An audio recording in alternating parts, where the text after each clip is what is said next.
Okay. Hello, hello. Welcome, welcome.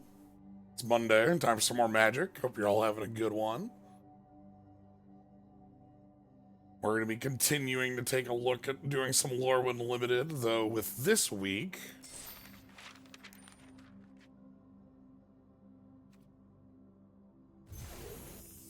we have Alchemy Lorwyn that's come out. So we're going to find out what sort of new little baubles we have access to. As tends to be tradition with Alchemy Draft, my expectations are a little bit of unbalance in the power level of Limited, but sometimes silly and sometimes ridiculous and sometimes very cool cards we get to find. Generally, I'll weight my draft choices towards the alchemy cards so that we can see what sort of new stuff we have and how that works out. So, yeah. That's the plan for 28 of 30. Dislike how much they use draft from a spellbook as an alchemy mechanic. I feel like that one is one that, like, we started with that one really early, and it just has this really high cognitive load, is the way to say it in a as in design terms. Like, reading one card, reading we can probably slam jam, thank you ma'am, with the best of them in Lorwyn. Like, a spellbook that is 15 unrelated cards is almost impossible to remember. One that comes to mind as of recent with that problem was next to one that I think was really good in Edge of Eternities. In Edge of Eternities, there's one that just gives you one of the 5 planets. And, like, there's only 10 cards, and... or, sorry, there's not 15 cards. There's 10 less. You get one of 3 of the 5 planets. That's great. That makes sense, and it's really easy to remember. Then there was another one that just gives, like, 15 unrelated lands with activated abilities, I think is the way that they're all set. And that one feels very just, hey, if I give you a list of 15 cards, can you remember it? Alright, but here we are. We're going to be jumping on with this little buddy. Premier Draft Alchemy and Lorwyn Eclipsed. Just finished the 5/3 Merfolk deck. Nice. I want to say dedicated Merfolk is something we've seen on the other side, but I don't think we've gotten to, like, really play with. I know we had a deck that had the Merfolk champion, but I don't feel like that deck was a Merfolk deck. That deck was more like a blue-white deck that played a bunch of, like, copy spells. You know what I mean? Like, I don't think of that one as a Merfolk deck. Even though it did have some powerful Merfolk cards. Alright. Let's go and see what we've got. Jumping on in. Sabotendi is here for us. But yeah, so I think it's a strong tool if used correctly. The one, like, I remember a lot of the oldest spellbook cards were just, like, no theme... 15 cards, and some of the most memorable ones have a much more narrow focus.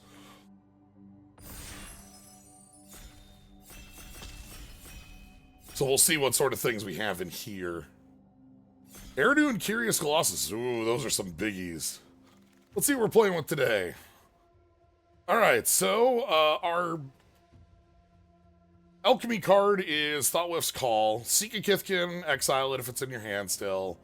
Or creatures get +1/+1 in your hand. Deceit and Champion of the Weird are both here. Eclipsed Marrow is very good. Champion of the Weird is very dang powerful. The blight back and forth on this is something that's really worth playing with. Deceit is like a lovely, incredible, powerful standard card, and like pretty dang reasonable here. I'm just not a huge fan of blue-black as a combo to play in Limited. This one's more restrictive. But I'm interested in playing with the pain here. This isn't powerful enough to call me over. It's also very specific for Kithkin. So, we'll pick up Champion of the Weird, see what black and, ooh, okay. Our Alchemy card is here. When this artifact enters, seek a creature card of the most prevalent creature type in your library.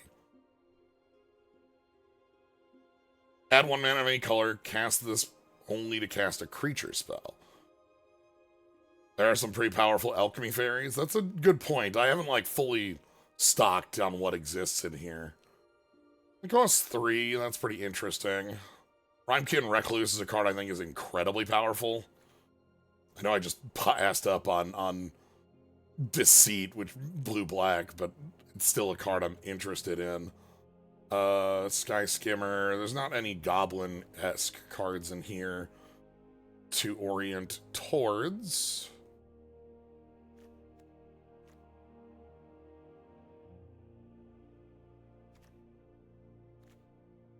Ties are broken by alchemy. If it's 2 cards I'm thinking between because they're alchemy cards, ties are broken by alchemy. Okay. Boggart Cursecrafter getting this early cements us in position for Champion of the Weird. Cinderstrike is one I'm sad to pass, and Thoughtlift and Beaver is the strongest thing I think in here. Yep. So, let's pick this up. I'm sorry.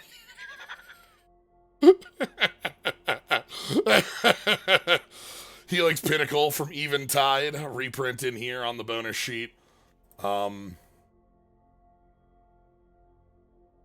That's very funny. Red is not here, and white's looking heavy. Something to note, the white is both Liminal Hold and Moonlit Lamenter are both cards I think are very powerful. Graveshifter. This card has Shroud, so you couldn't target it with your own, was it the Puka? The doubled counters. Graveshifter, though, I'm super happy with. Is a goblin. Bark of Doran. Yeah, 4th pick Tristane is also something in there, too. Just keeping an eye on, like, it looks like green and white are colors that might have a bit more heat to them. I'm not super happy with Blighted Blackthorn because it's easy to get this later. However, the other white cards in here are very specific. Maybe pick up the Kindle the Inner Flame? Is that too greedy? I don't think so, actually.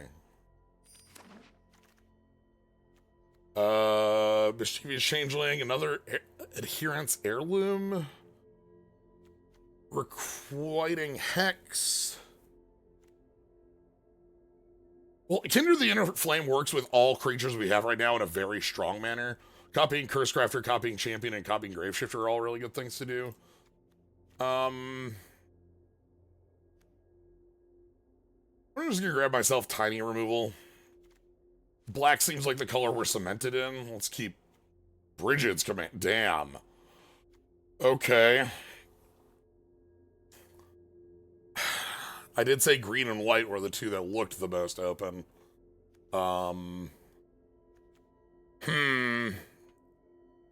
This is very obviously a sign of what's open, but to check out of it is difficult at this moment. I'm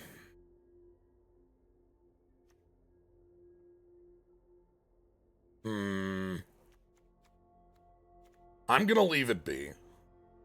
I know that that's an obvious, like, powerful thing to be able to touch on. Got a lot of changelings going on here. That's kind of nice.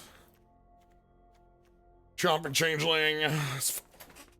Spiky. Not a lot of goblins actually coming around. But, like, we have a lot of changelings and a lot of... Yeah, you can see kind of like Safe Right Cavalry and things coming around here. With 1 copy of Scarblights, even over the Gangly. This card does a lot of work. Okay, well, hold on. We can't... Yeah.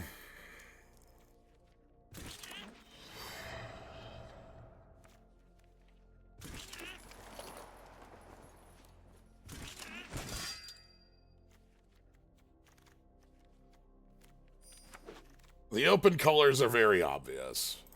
Okay.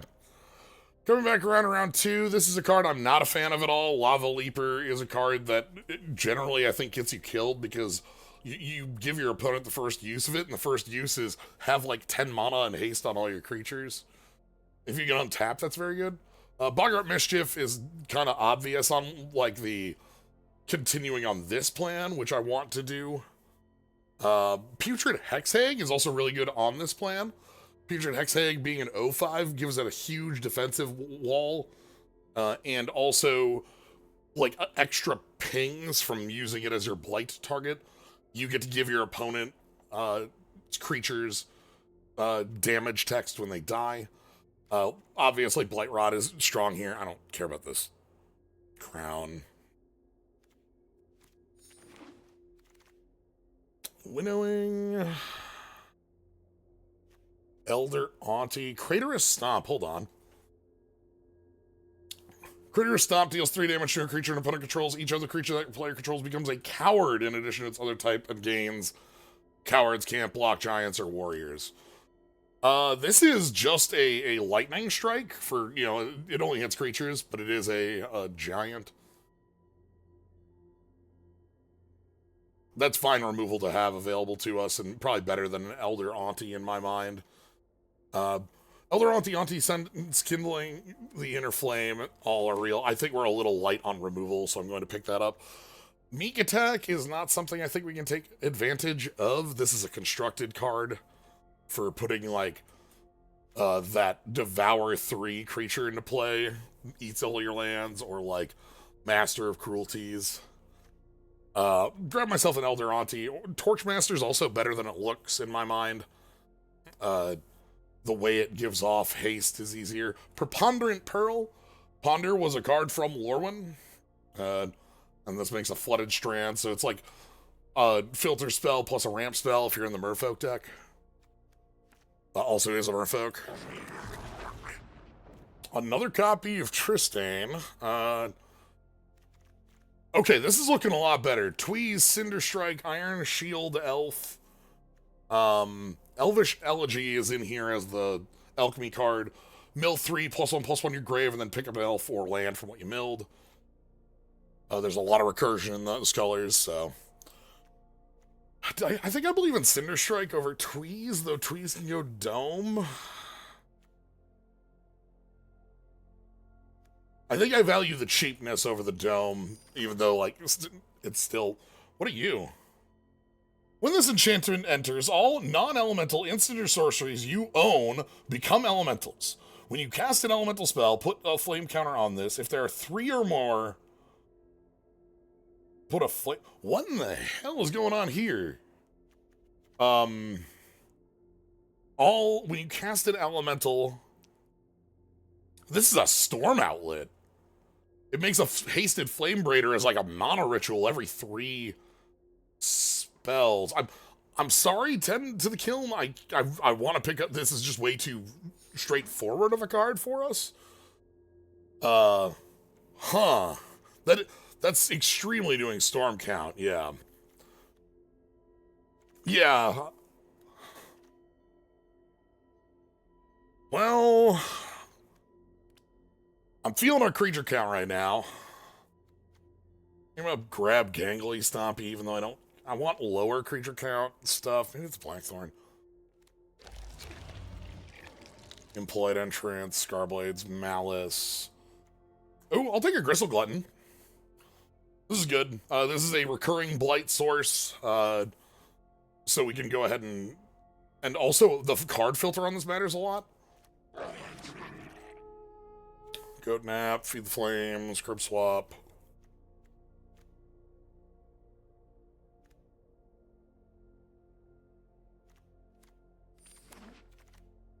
Lava Leaper coming back around. Boldweir Aggressor over Berserker? Probably. I don't believe in this Berserker that much. And, like, with our setup, we actually have a lot more changelings going on. Gangle Stomp and such. I'll take the meek attack.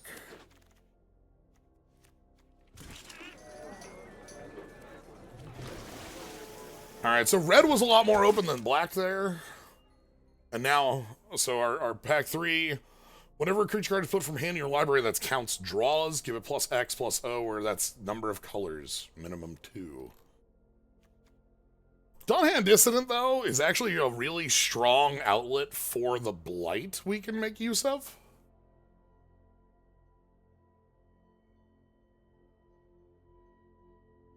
Like, if we're able to, like, consistently put blight counters on things with Gristle Glutton, we can spend them to recast things from grave with this elf.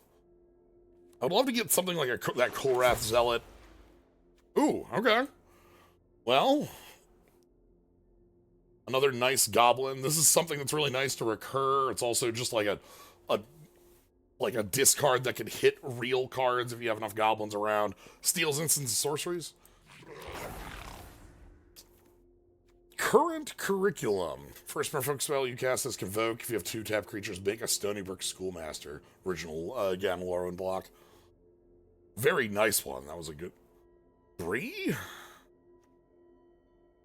I don't... Can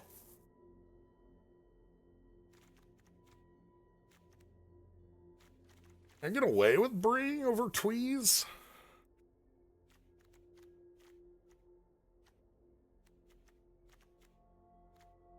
I'm gonna try it.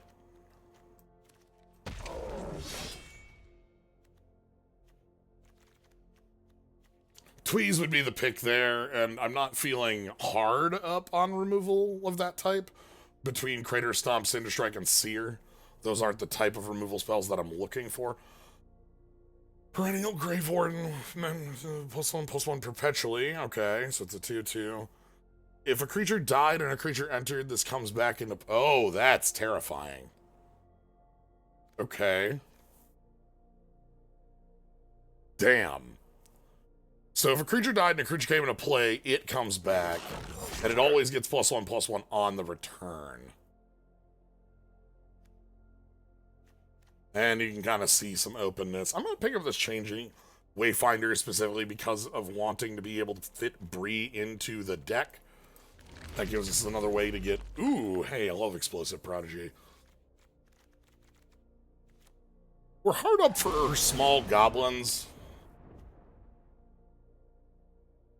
If you wanted to know what the open colors were, by the way, we had that answered in pack 1.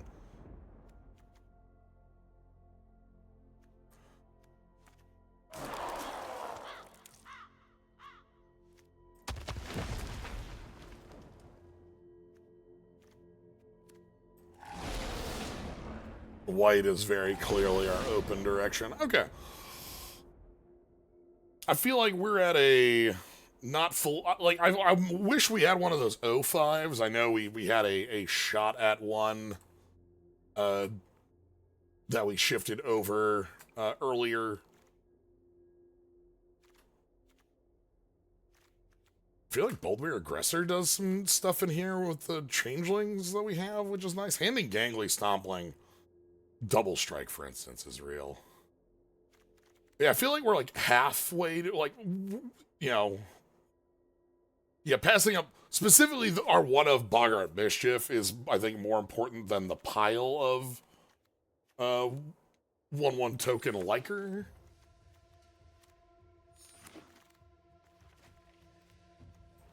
Okay. Let's see how it goes.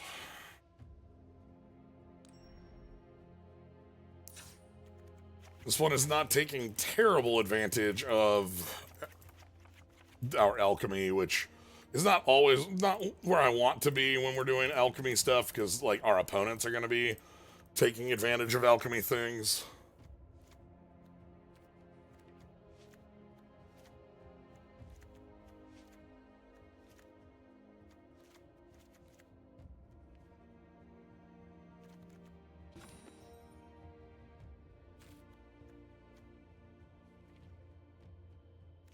Put in the Kindle. Forging Wicker Maw as another way to be able to make sure Bree is active. Right now, the most common creature type is Goblin by a ways.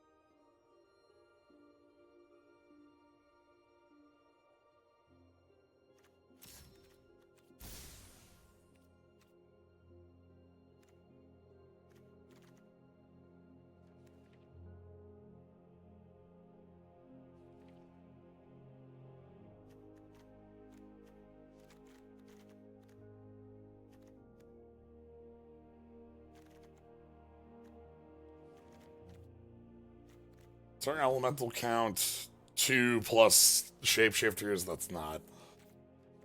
I don't think that's believable for Kindle.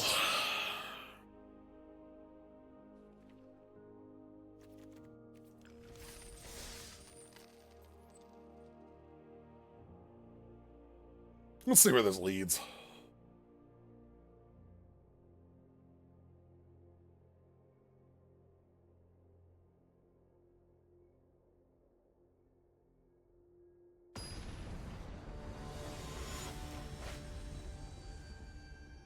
Mr. Pine, 2080, born in the year 1920-80.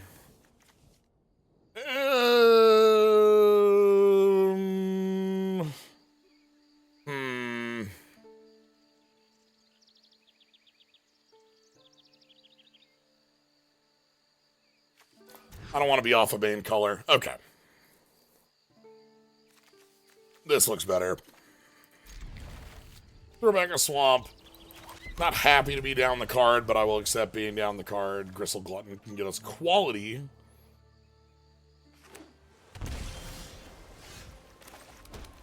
Are we getting... Hold on, are we getting spell snared? I shouldn't have done that.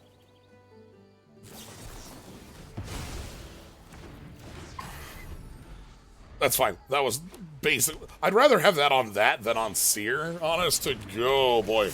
Okay.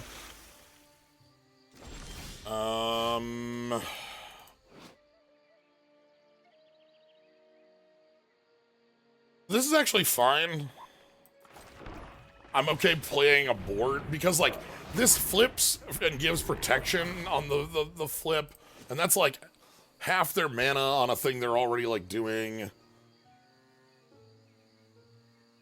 I'm more worried about the other flip, and I'd rather be able to like sear that flip on like whatever they try to give the card draw, which can be itself.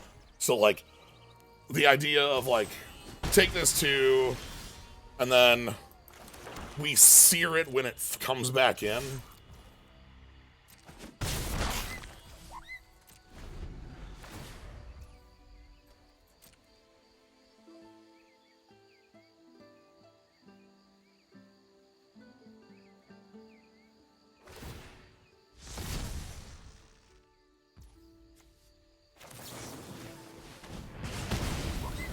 Yeah, so now we've spent half their turn again.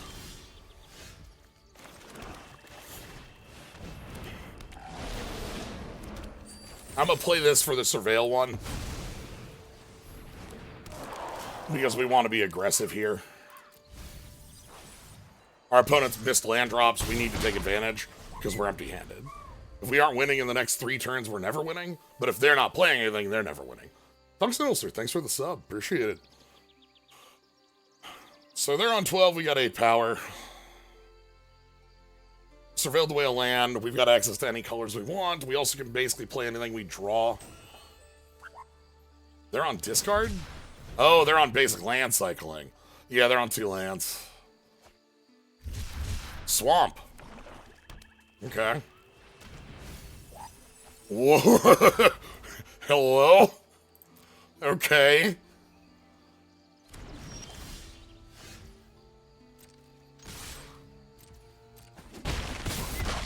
Interesting. So, they're on 4. We've got a 4-power trampler and 8 power. They need, like, a removal spell plus a bit of a board. They have 1,000,000 cards in hand, so that's not an unreasonable ask for them. And again, we're on no more gas. We need to finish this game now. Luckily at 4, both our Boggart Curse Catcher and our Boggart Mischief, the ping effects are really powerful. So here's their blue source. Play that out. Esper. Okay.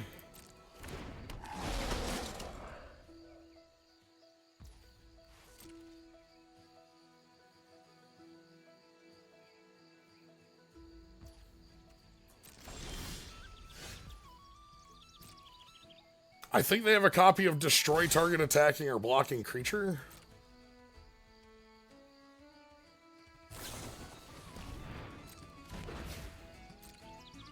That's not enough. We trample for lethal there, sadly. Well, we ran out of gas, but luckily we were able to run under them just quick enough. Thank goodness. The white must have been a splash. Looking at this, I think the white might have been the splash for Sig. And this is like and maybe some other card. This is actually more blue-black than anything else.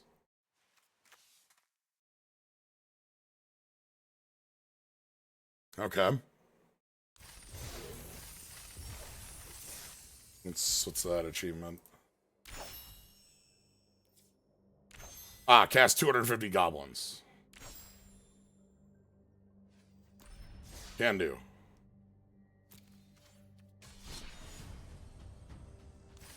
Alright, let's jump back on in. I'm really excited. Prisoner 12631. Sorry. You know what that means. That's not 24601. 12613. I stole a loaf of bread.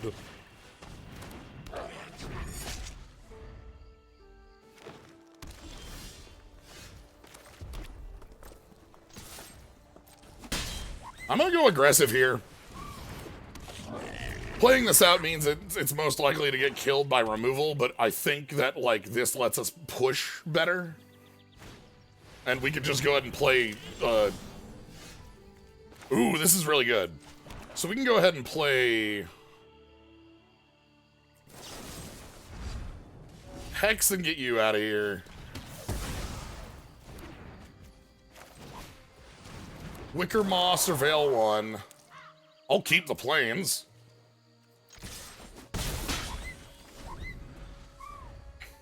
Alright.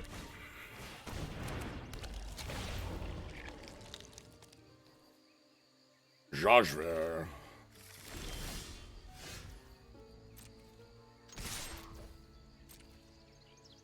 So if they block the Vile Bile Boggart, we get in for the whole of it. And we get to kill their board.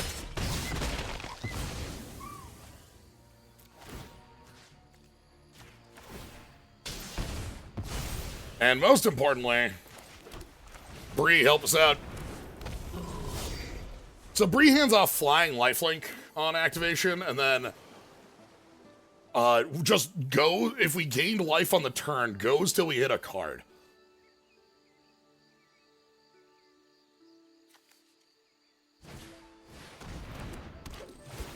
I do not care.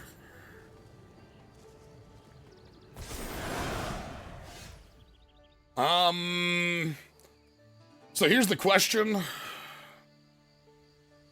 Do I want to jump the Boggart? Probably.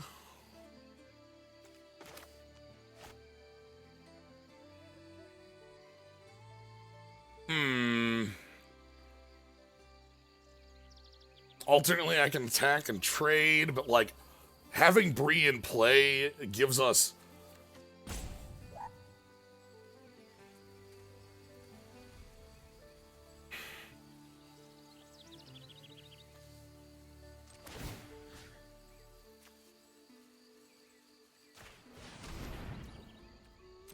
I'm not sure that this is correct, but I'm gonna go with it anyway.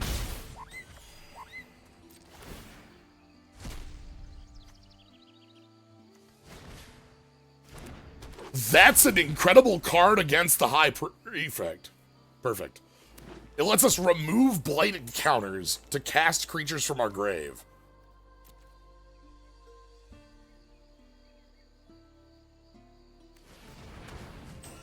Or cast creatures that we eat from our grave, not specifically from our... You know what I mean.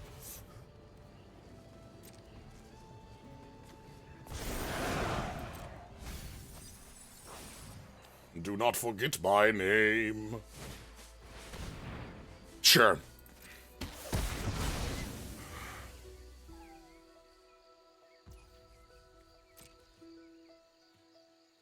I think Morkant has to stay back here.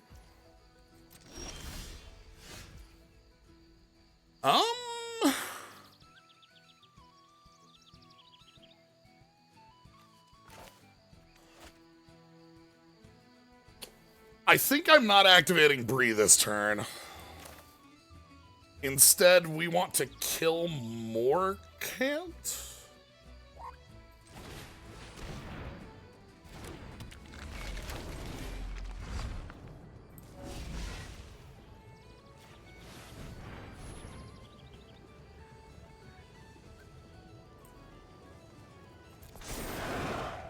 Do they have a Blossom? They have a Oh. Well, they have a Blossom, huh?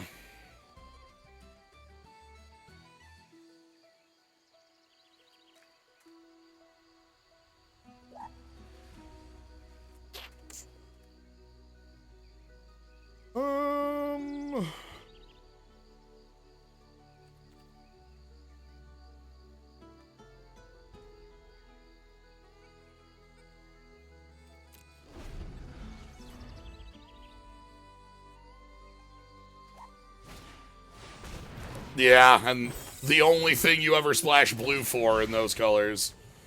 Okay.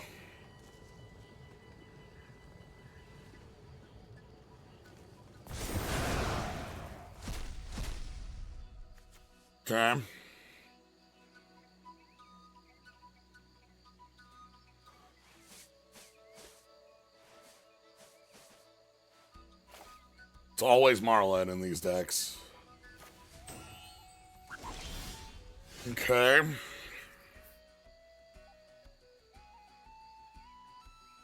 So awkward trying to get this out here. Because we can't use Heirloom to...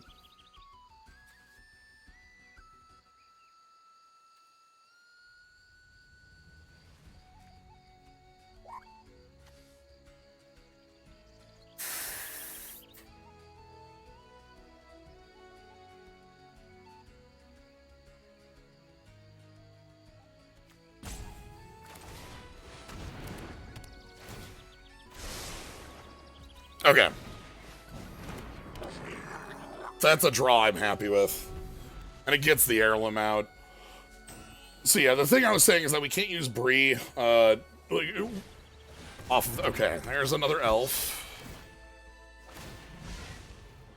Yeah, we'll blight the Glutton. They get a Taster of Wares that they can cast?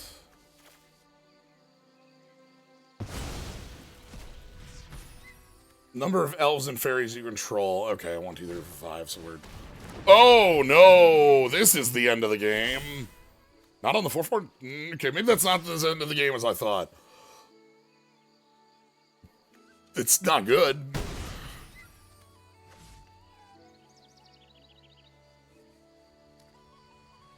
Pretty bad, actually.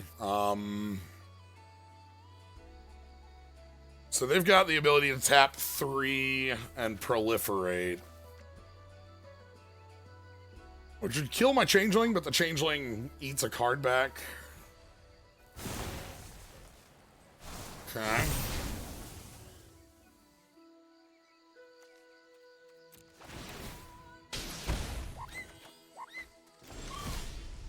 Okay, that...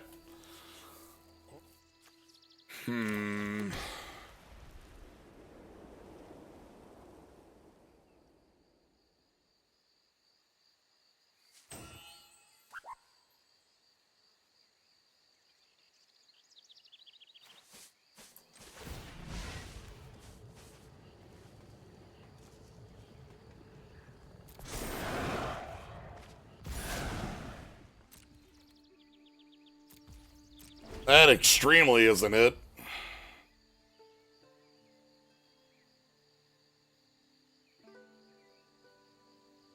So Bree, sadly, is only on offense at the beginning of your end step. Not any end step, so I can't use it by, like, having the Curse Crafter die. Right now, the Curse Crafter can fly and block Marilyn or the Safe Right Cavalry, because Death Touches.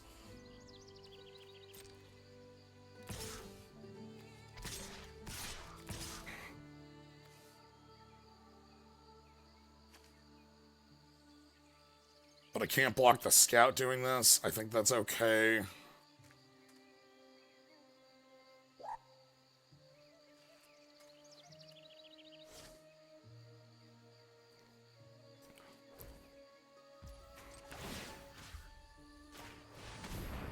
One card in hand. They can't proliferate right now. I love that this has multiple flying first strike lifelink counters. Also, this can only hand off L's plus damage, which is what I think they were looking at doing.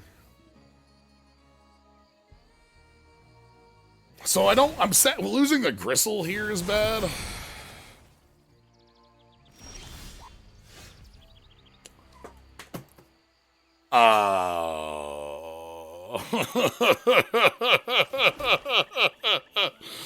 Yeah. Yeah, okay.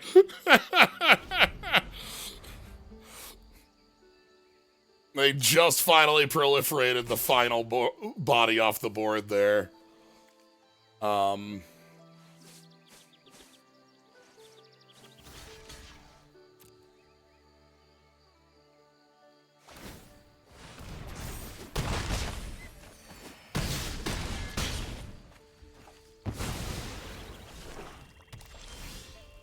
Yeah, alright. Them's the drawback of these champions. The timing could not be awkwarder.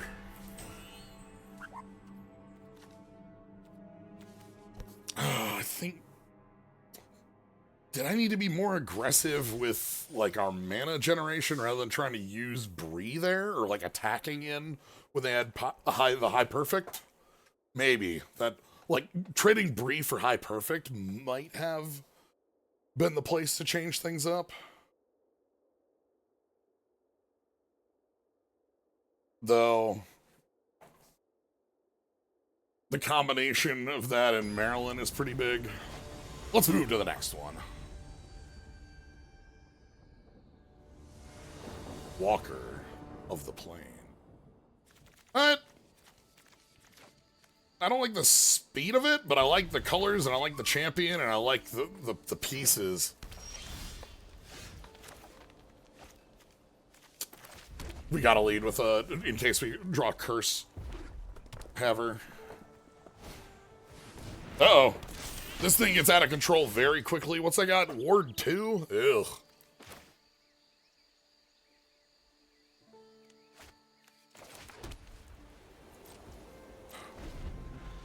This thing gets bigger whenever any creature comes in.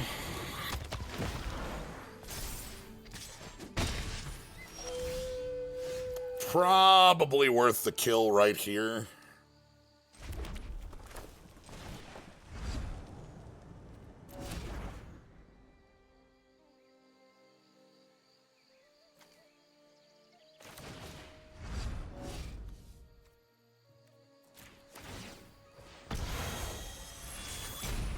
That's just gonna get too out of control. If they play anything that's more than one creature, you know, Auntie or a... Okay. We want to play out...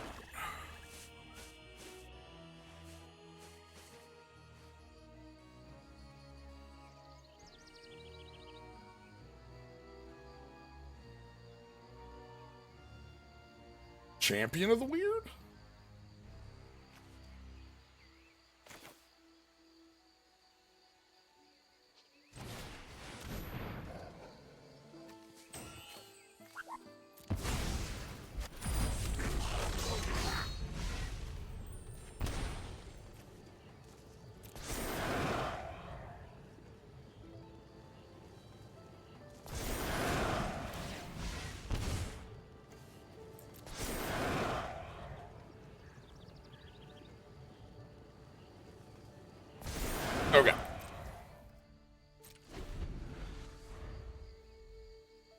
See, our big answer here is...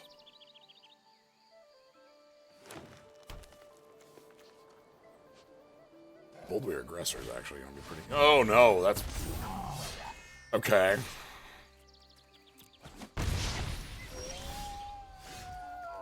So that can make pretty dang good use of the counters. It can't give itself flying.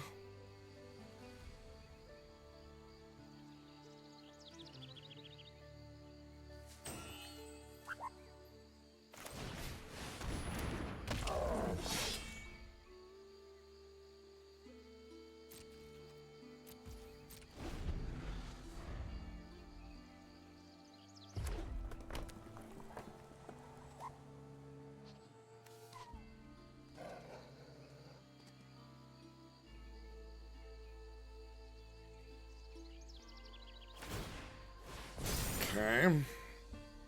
Then a fight spell to kill Boldweir Aggressor. Giants baiting or something. No. Opponent's just going huge.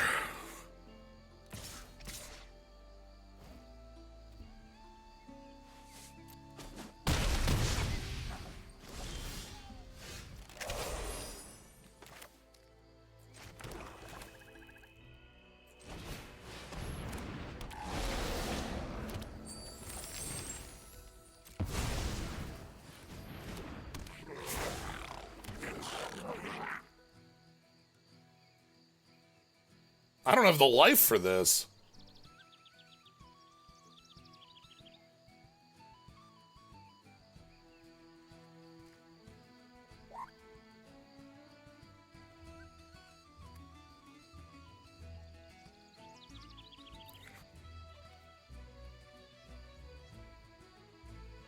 Yeah, I'm gonna lose all of my life to this here, and then we're gonna get flung for 5 in the air?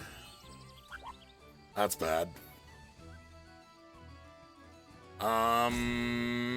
Any way around this as far as, like, attacks or blocks are concerned. You don't trample, you're just vigilant.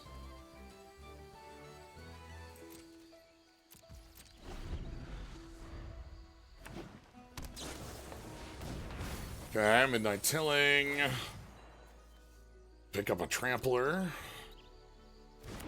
which they can play because of the white off of the Hovel Hurler. And then Hovel Hurler is enough to jump that Wildvine Pummeler for lethal next turn.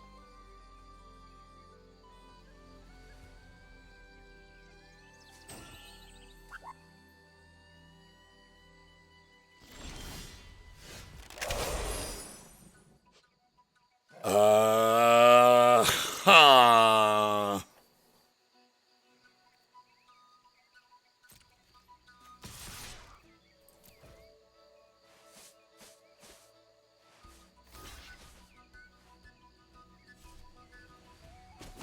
Yeah, they figured it out. Okay. Yeah, alright. I wanted you to block so there was less toughness around.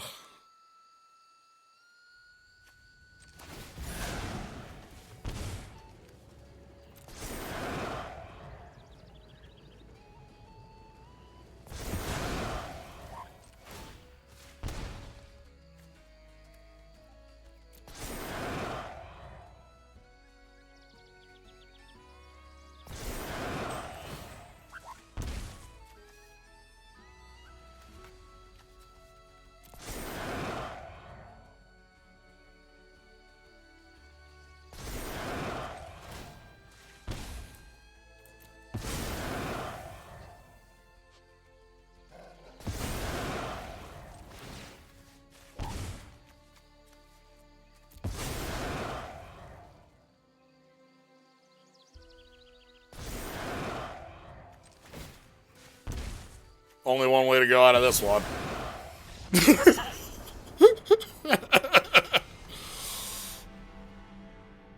Did not have the heat to burn down this board. Not free.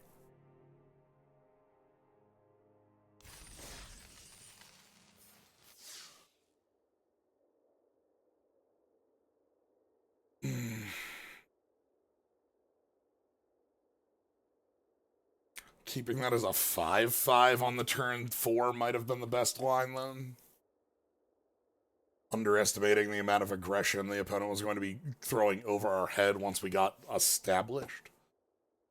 And that didn't, like, do anything. No. Brought that down to we only took 2 or 4 damage from the tiny thing. The 5/5 doesn't actually change that step of combat. Sure. Glutton makes me fine on this hand. Uh-oh. Uh-oh.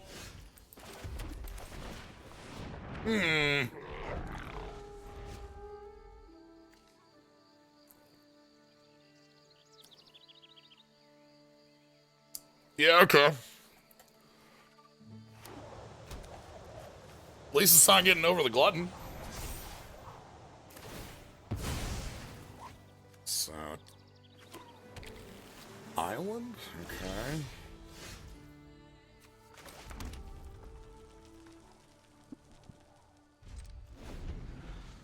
Pass it along.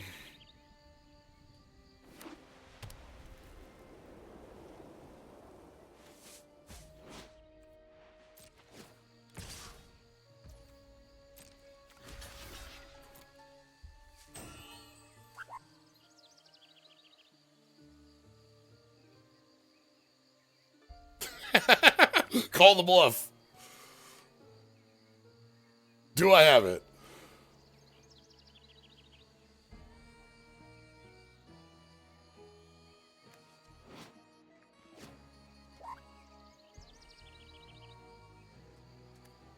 Uh-huh.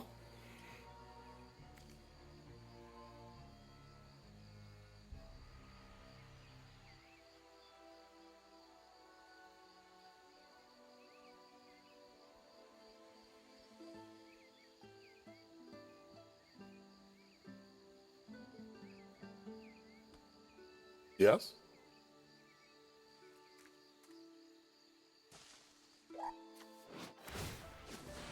Oh, sorry.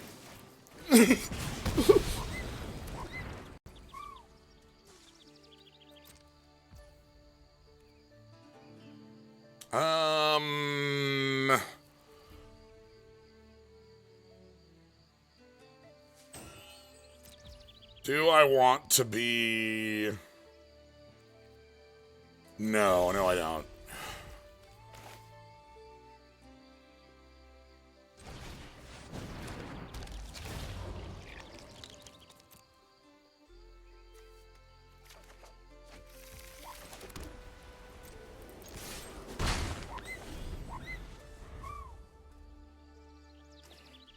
The idea is that Bree with Gangly is very good.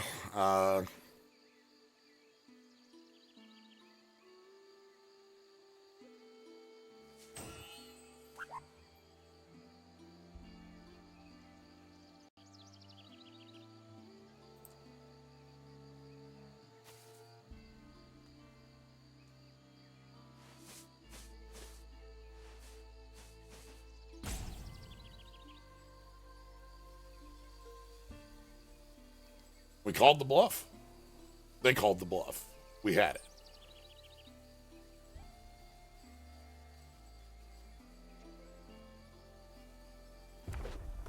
Third color of them, huh? Do they have their own Bree? Interesting questions available to us.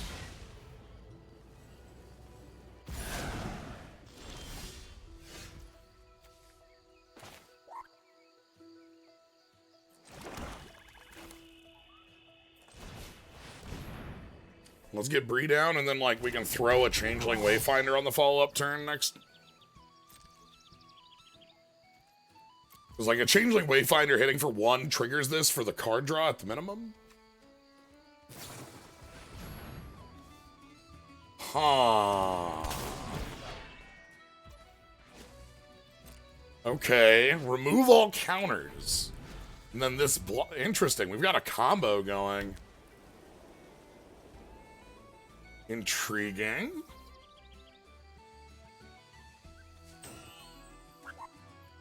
What's your end goal here? O-Ring Bree, sure. That one sucks for us, actually, because, like, I'd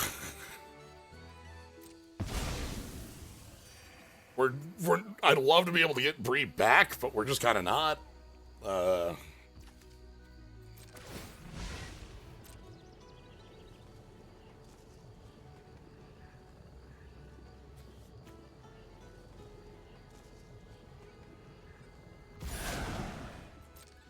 They don't have attacks that make sense here. I'd love to. This card's a sorcery.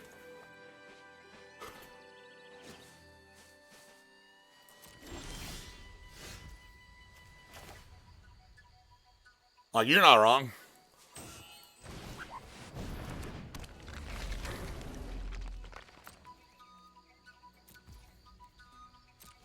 Okay. Gristle Glutton's going to be filtering out lands from here on in. Gangle Stomp is going to be pushing. 3 cards in hand, pile of mana.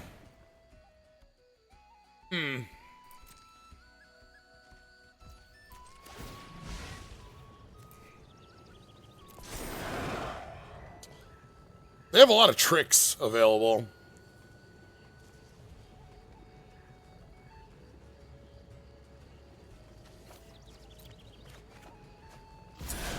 Okay. That's pretty dang good right now.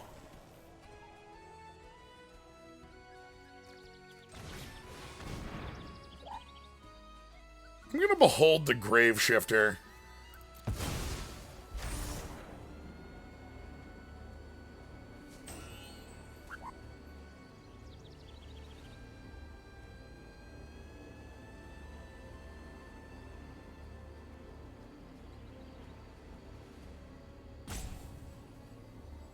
I could behold the Changeling Wayfinder, but I think that's better as a blight target right now.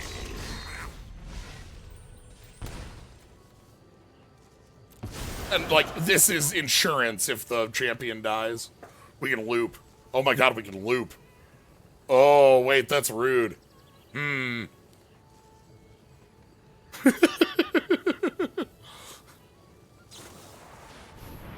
well, we can no longer loop.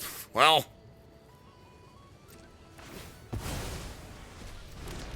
we get the Grave Shifter back, at least.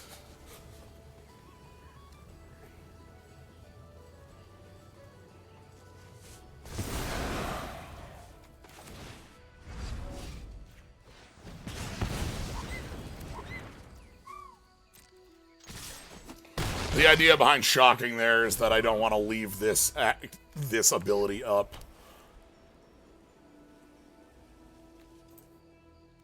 Okay, not a lot we can pick up right now, but...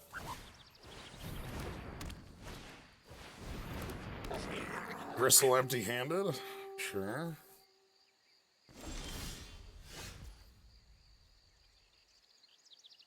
Huh.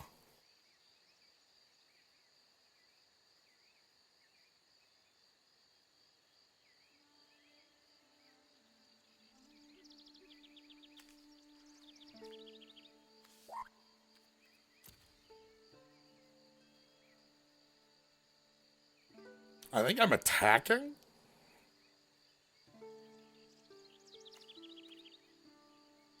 Then we'll figure out past that.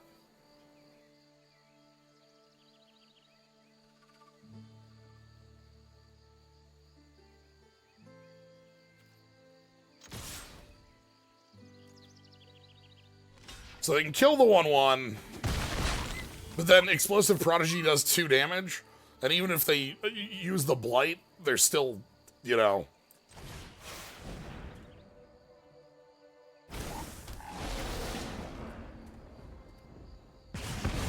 Ooh, they didn't do it in response. Okay. I'm gonna Grave Shifter here, then.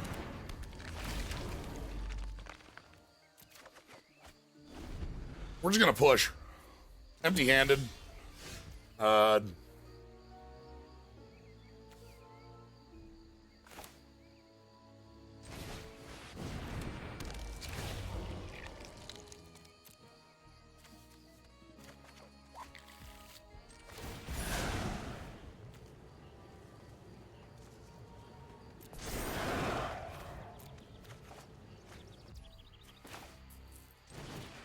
Now we're talking.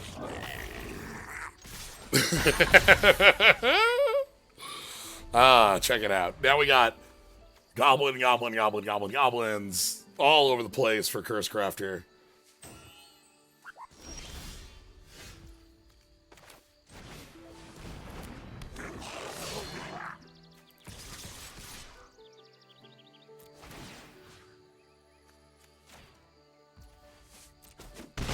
The reason I'm not attacking with Glutton is so that I can cycle these lands in case of, I don't know, Pyroclasm. Elemental, the Elemental command is the biggest Pyroclasm I think they could have. Which would be most of my board. They'd still die to the Curse Craft if they needed it last turn, but... the Ashling's command. This deck is trying. We haven't seen much for, like, alchemy power around, you know?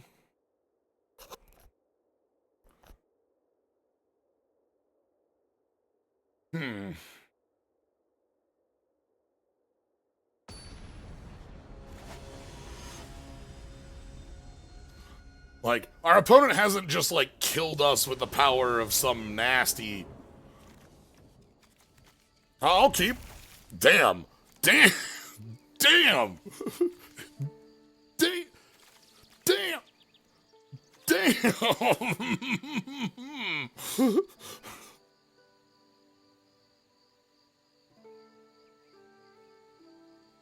Curve. All of our colors twice. Surveil. Big toughness for the champion. We are in it to win it.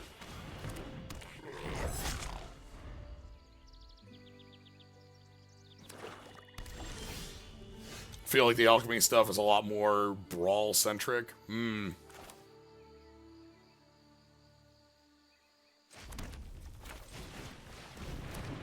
Probably should get this Dissonant down.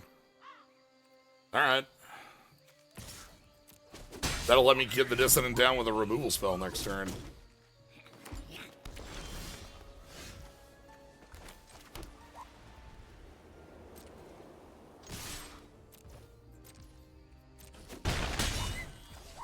Yeah, we'll just go Auntie. I want to push wide against this board. We're not doing recursion yet. This way we can kill a 3 and play this, or play the champion. Wow, okay, our opponent's just, like, building resources. It's like, that's fair.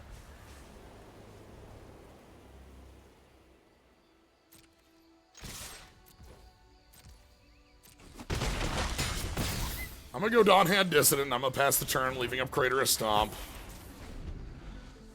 Champion of the Weird can come down as a, like, removal tool against whatever board they build, and then the Dawnhand Dissonant can buy back things from our grave. Maybe the Bile Boggart.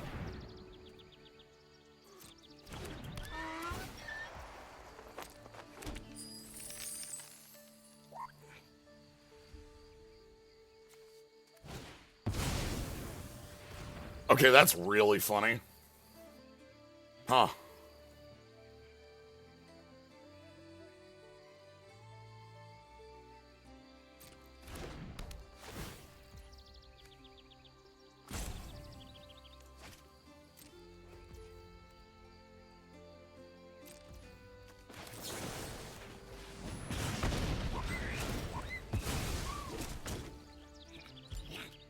I'm sorry, did this... Oh, cast a creature spell, not of that type. Okay.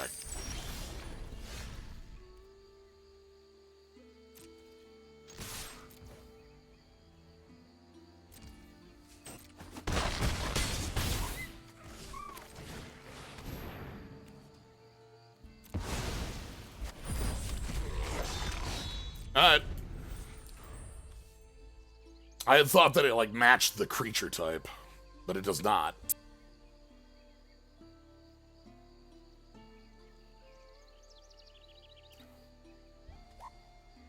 So still couldn't have used it on Breeze activation. So opponent's got 5 mana, but the problem is they have to deal with Champion of the Weird, like, killing them, right? Like, they're at 7 life. They need to not die.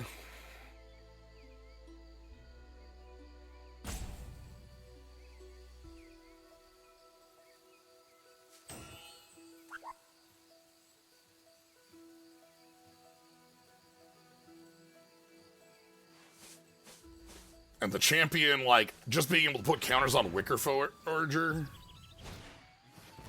Ooh, okay.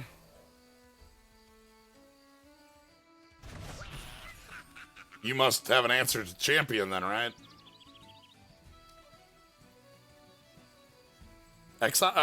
Black 1, blight your Rhymekin. Yeah, black 1, blight your Rhymekin. That makes sense. Blue Splash, very interesting. Gonna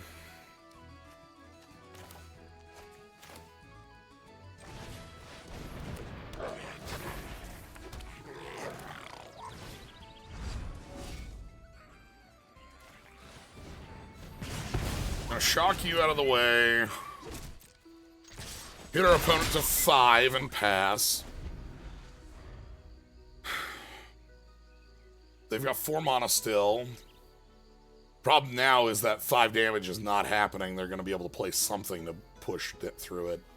Maybe we just wanted to trade and hold that body?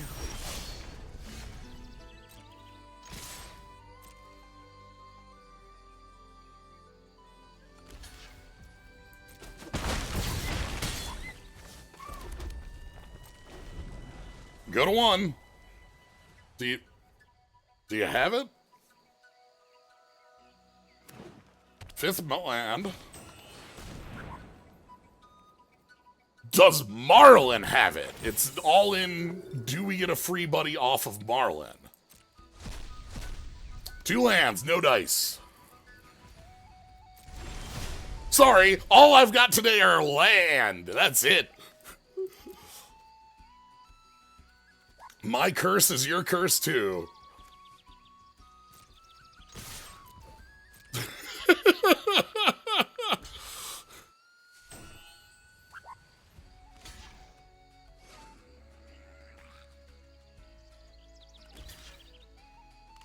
Yeah. They were aiming for that to be a kill spell or a small creature.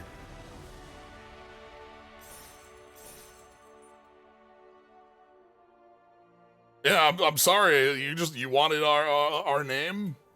You can have our curse too. You take everything with it. That is I think that's a very on theme way to beat a Fae. I am hers. I am hers. I am her. Interesting. We got this listener's lament. Okay, minimum this deck lives at 3 and 3. We're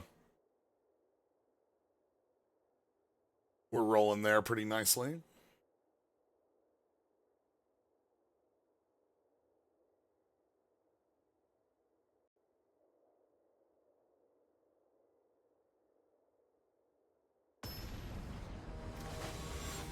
Okay. More opponents await. Palms. The Ajani. I will keep this. This looks great. Again, Champion of the Weird. I love Taster Wares.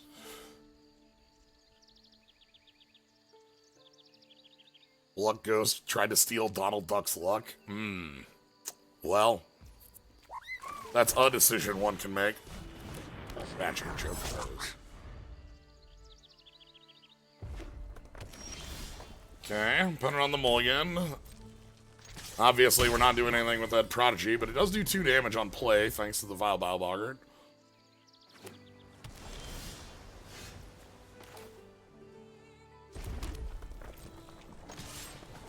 Alright, Taster Wares. So they reveal 2 cards, because we have 2 goblins and we eat one of them. If it's instant or sorcery, we can play it. So they probably hand us like 2 land or something like that.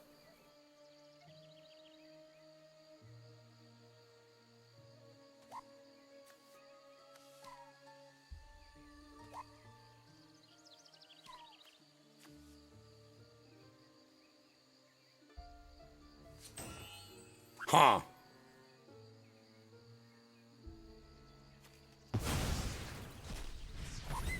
eat your forest because this costs a lot of... Okay, now I understand.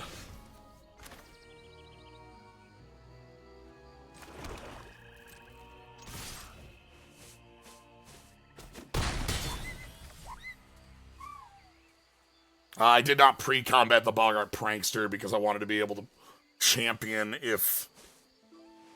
Do I still want to champion here?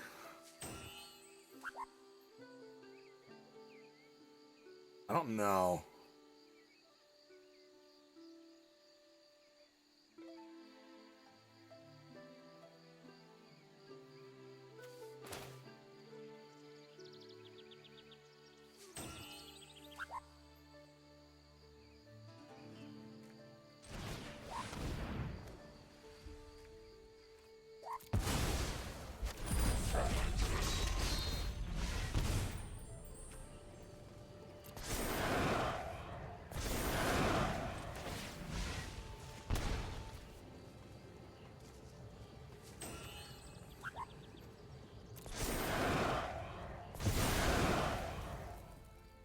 We're going to knock down the champion to a 1-1 so that we can get rid of their mana fixing and acceleration. I know that fixing isn't real, but the acceleration is.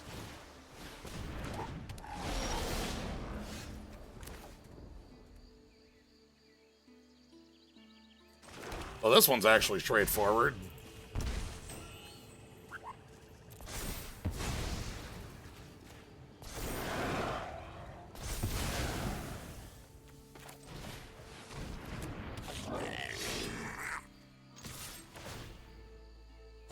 We're just gonna control the board forever. That's the idea. We can just blight their next play forever.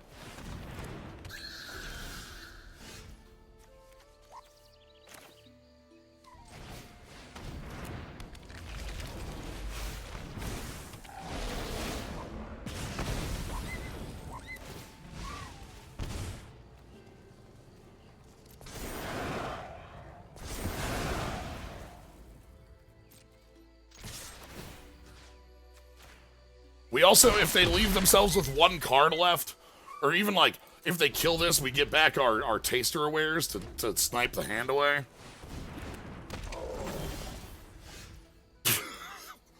Or we can just draw that too, that's fine.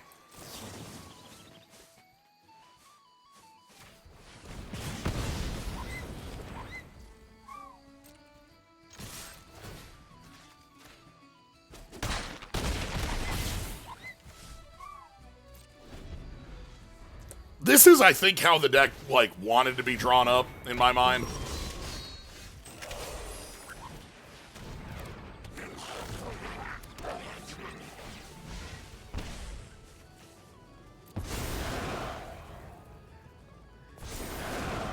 This is the power of the champion of the weird.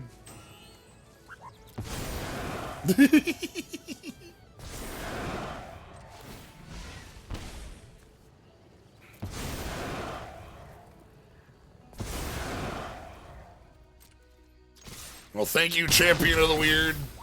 I will pay all of my life and all of my blood and all of my counters and throw them on you.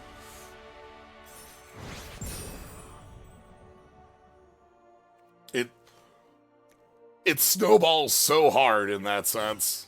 Especially with, like, FTK and things like that that give forward progress, too. That's fun. It's good. Forfeit all mortal possessions to the goblin. Throw bees. The pain. The pain! It's fun. We didn't end up with, like, the best payoff cards for that, like that 105 that we saw in Alchemy, but we do have enough.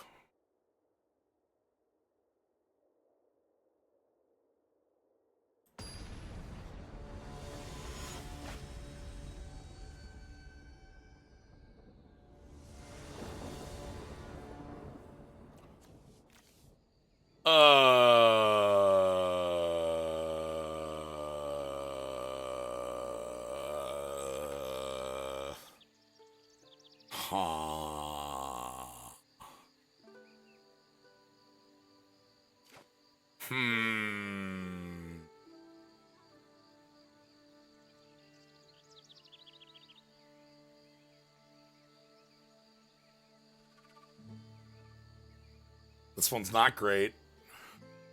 It has all the colors. Has a curve. Aren't those things we want? Yes. I think I'm still willing to keep it because this is, again, it's all colors. And it's, like, I think we're keeping it. It's just, you know, I'm terrified of what fall. Okay. Ramp plus card draw. That's nice. That's good. That's a place to be on the follow-up.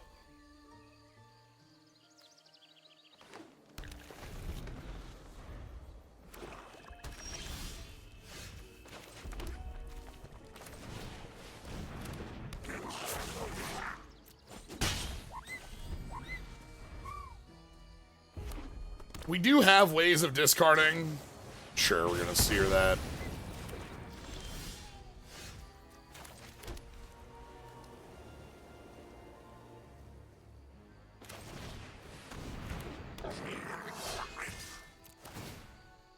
Doing this is it's a little bit more aggressive.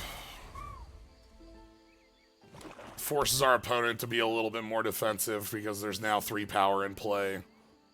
And this, like, ramp, like, if we draw anything that's playable, like, most of our cards are 4 or less. Okay, that we're not attacking through. Well.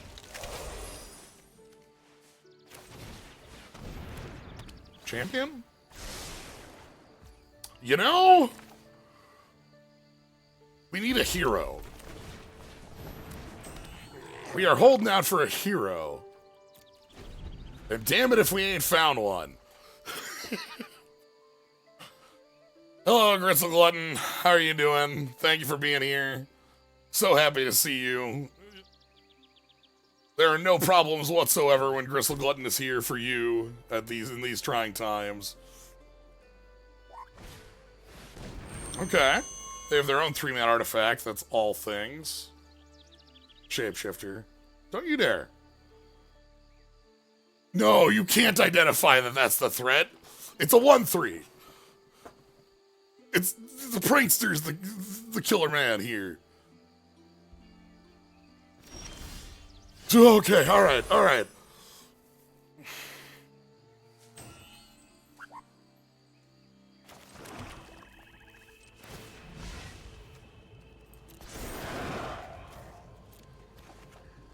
You might think, Jens, are you sure it's worth it to, like, do that on sorcery speed? It might give away the game. And the answer is, I really want to be casting something, and Dawnhand Dissident is a really good something to get back our Curse Crafter. They're gonna kill it, but it doesn't, then the Gristle Glutton isn't the kill target, so. Okay.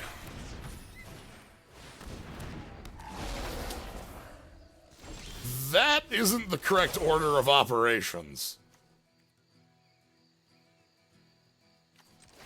Just as an FYI to you, the watcher.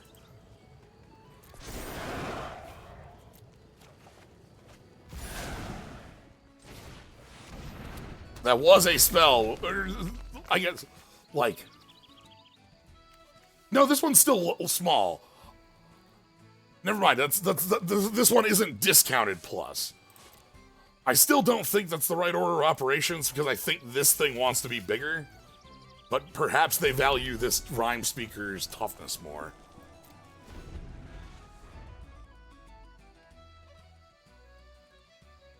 I was thinking the other way around. They're gonna draw too many cards, though, is the big problem. Oh, okay. I'm also gonna note they don't have any blue in play. Terrifying.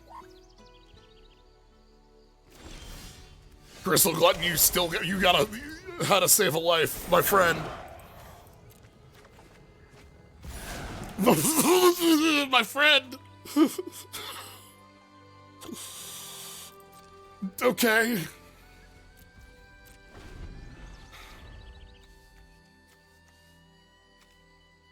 All right, it's fine.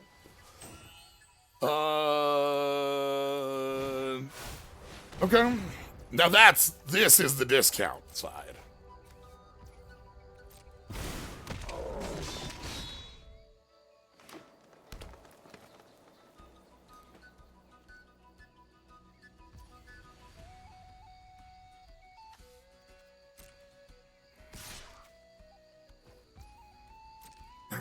No blocks.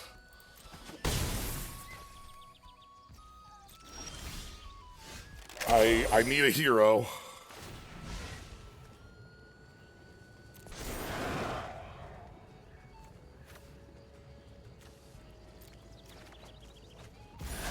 Okay.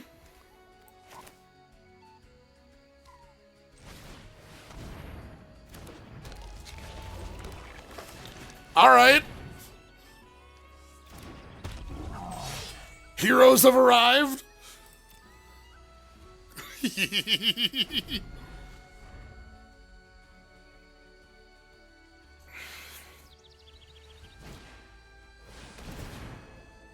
Opponent's drawn a little too many cards.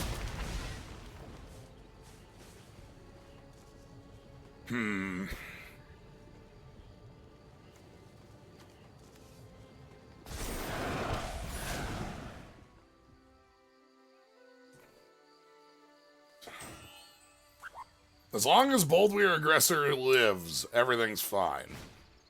As long as they don't have a Bogslither's Embrace, we're probably okay. Now, in bad news, if they were to have a Bogslither's Embrace, things would be pretty dang bad, let me tell you.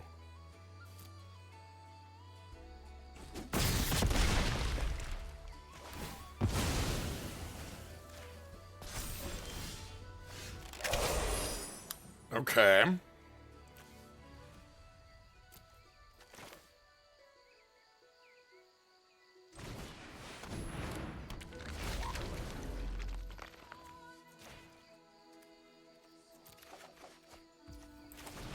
All right.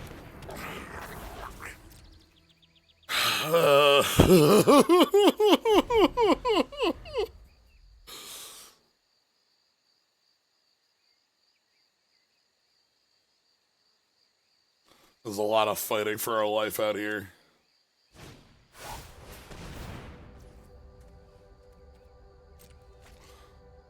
You know, this card I don't think kills anything, actually, against this opponent. I don't think our opponent plays cards that are killed by Requiting Hex.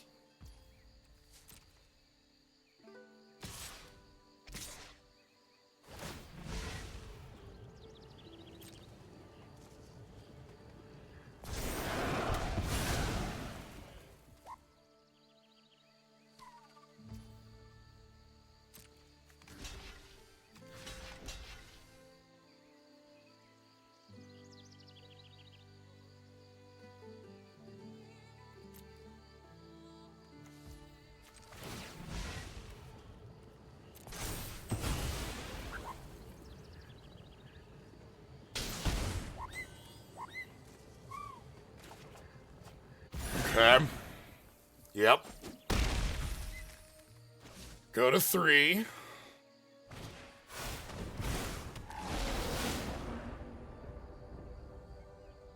That's a pretty good one. That's a decent card. That's like an okay one with these colors here. Opponent's got some really cool Vivid going on. Uh-huh.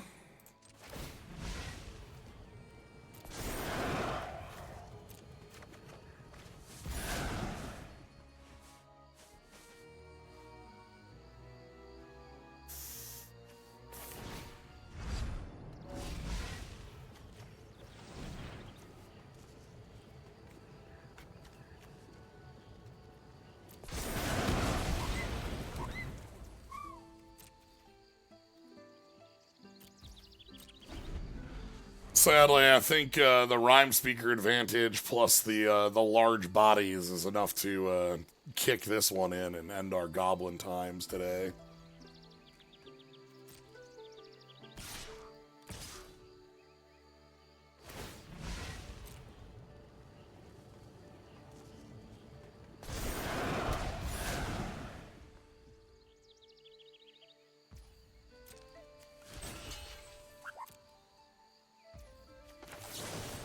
Cowards can't block warriors.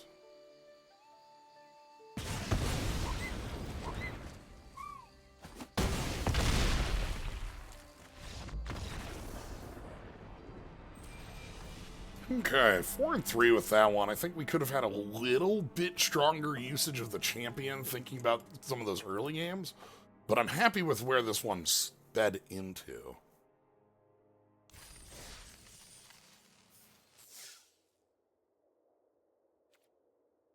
We end up with like 2/3 of a goblin shell.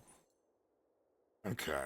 That went quick enough, though, that I think we can fit in number 2. We didn't see much alchemy out of anybody, our side or others. Let's give this one more go for alchemy. I'm a quick step away. We'll be right back for rolling through a draft 2 and seeing if we can't find something a little more interesting on the alchemy side. Because this will be around for this week and next. Final Fantasy's also back next week. And then, like, TMNT's pre-release is in 3 weeks. So, yeah. So I'll be right back in just a moment.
I've said it before with goblins, specifically in this limited format. I think goblins is the weakest deck when you're playing the version of it that doesn't come together.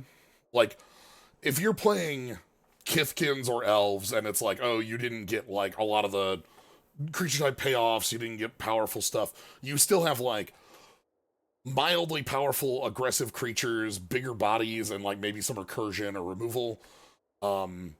Merfolk is also, I think, a little bit weaker when it doesn't come together, but has evasion on its side. Whereas, like, if goblins doesn't come together, this one did. This one, I think, was in a fine spot. But like a goblin deck that doesn't come together is casting such tiny stuff without payoffs. And that looks like, if you don't have like blight looping, or you end up in the position we were in that last game, where our opponents are casting 4+ power creatures and we're casting 1/1s, tiny goblins. Anyway, that's all behind us. And again, that goblin deck worked when it was on its cylinders. I was very happy with it, and it was on its cylinders more than I expected it to be. So, alchemy round 2. Let's see if we can find something interesting to play with. We didn't see a lot in that match. One opponent played like a mill 3 elf thing. We had a couple cards that were like interesting for it that were just like kill spells with some extra text that were fine. But nothing that's like, yeah, no big shenanigans, no limited warpers. Thinking about like Edge of Eternities and the black in that, or like, that's probably like a good thing if that's not the norm. But it is a piece that at this point I expect in Alchemy to have a dynamic shift in the limited format. So we'll see. Even if it's just like all of a sudden like merfolk, like some, we've been talking about like Fey cards existing to let Fey be a little bit more of an archetype. Because Fey is like the kind of fake 6th in this. Not enough payoffs. Mutavault. Grub's Command. I'm going to skip on Grub's Command because we just did that. Not hating Immutable Explorer, just as an interesting start. Voltaic Rift is your creatures get bigger when you draw or tutor them. This is a powerful pack. Thoughtless Lieutenant, Explosive Prodigy, Iron Shield Elf, Omni Changeling, Grub's Command. A lot of directions with a lot of power. I'm gonna pick this as the most generic and kind of fun thing. I think...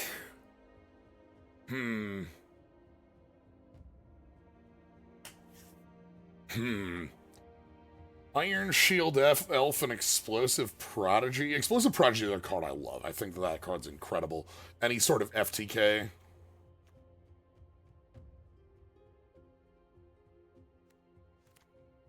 This lets us pick up on some more creature. Oh, hello. I'm immediately in a very different position than I was last time for Brigid's Command. Because Brigid's Command copying Mutable Explorer is very fun. Create more Mutavaults.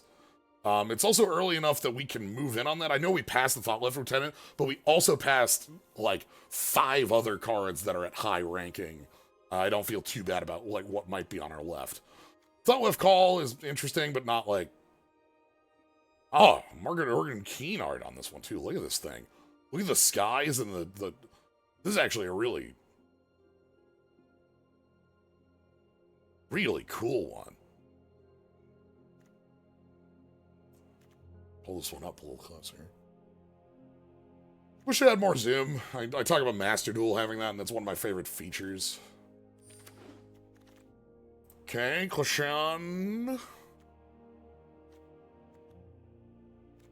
This copies a Kithkin, so we could copy the Klashan Festival. Bristol Bane Outrider might be stronger than Klashan Fest.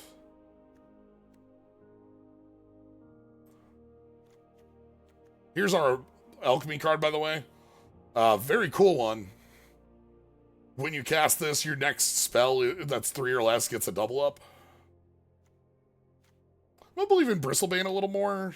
This is a really nice one as well, but Bristlebane is a card that could win games from positions that no other card does.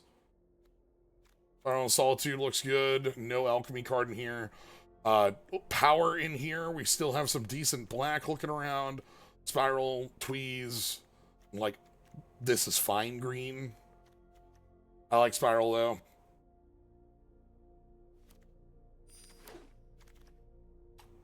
Opulent Clomper.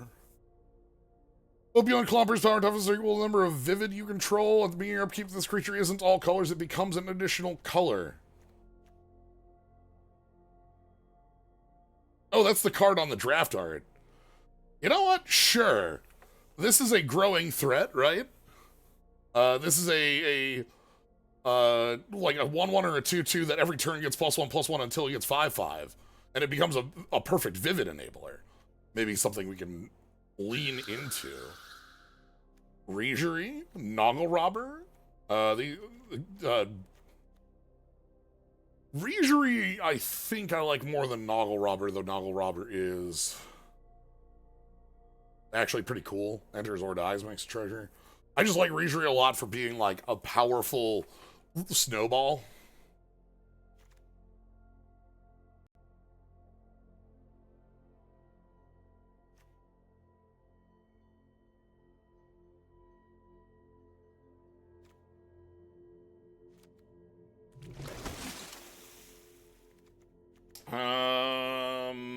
Nothing huge in here.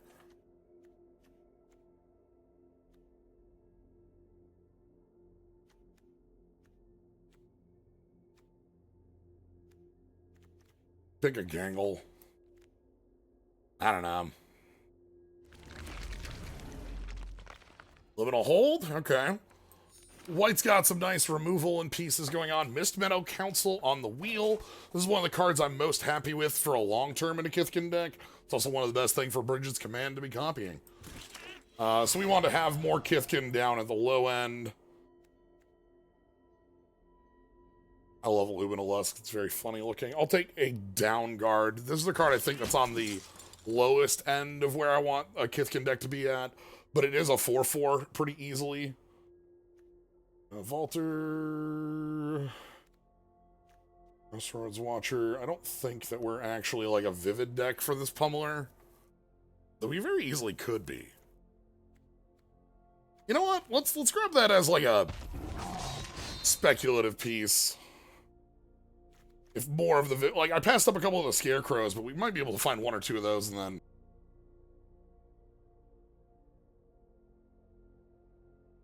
You know. We'll see. This is a card that I think of as very 23rd. It's okay. We're not terribly aggressive, but we've got some decent... Yeah, these are nothing. Thank you very much. There's definitely somebody else drafting Kithkin, and there are probably a couple to my left because of the lieutenant that we passed in Pack 1. Okay, don't hate Nomad. Grub, Moonlit Lamentor, Prism Basher, our Heirloom. Prisma Basher with the Opulent Clomper. Oh. Moonlit Lamentor. If we can find more things like this, I'd feel more excited, but I mean, I am excited with Prisma Basher. I love Prisma Basher. This is a card I think I love more than its power level, but it's such a fun thing to be playing with.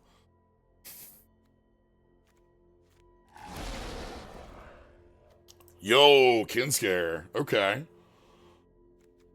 I'm sorry. God, if I were to get got by Fairy Macabre in this limited format, oh my god. Kinscare Sentry is good as just a 2/2 first strike lifelink, but also being able to jump things into play is very real. Reese. Okay.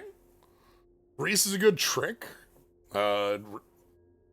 Persist on things like Mutable Explorer. Obviously, it'll come back as a 0/0, but it'll get its thing a second time. Persist on, like, Reluctant Downguard. And even, like, the combination with this and Dune Guard or Encumbered Regery is actually quite real. Because it can remove any number of counters from target creature control for the tap on his thing. Okay. Interesting. We got the white early game, the green late game. I would like a couple... Well, we're not actually that hard up for removal in, like, Spiral and Liminal Hold. Even Unforgiving Aim a little sometimes. Ooh, yeah, okay. Love me a Slumbering Walker. Slumbering Walker here is really nice. Returns a 2-power creature from grave by removing a counter. This can get us back... Can't get us back to Regery of the Dune Guard, but it can, like, keep recurring the Explorer, and, like, some of our other, like, kind of... Reese is another Kinscare Sentry. This is a little too far outside of it, but it's a very big body, too. It's a 3/6 on its first turn after it's used its effect. It's also fighting against, like, Clashan, which I'd like one of, but, like, I don't need more than one of. So, pretty happy about this. Nice to have some top end that I'm, like, happy to see. I would like to find a lieutenant. I would like to find... Obviously, we're not playing... I guess I'm just taking the Timid Shield Bearer here.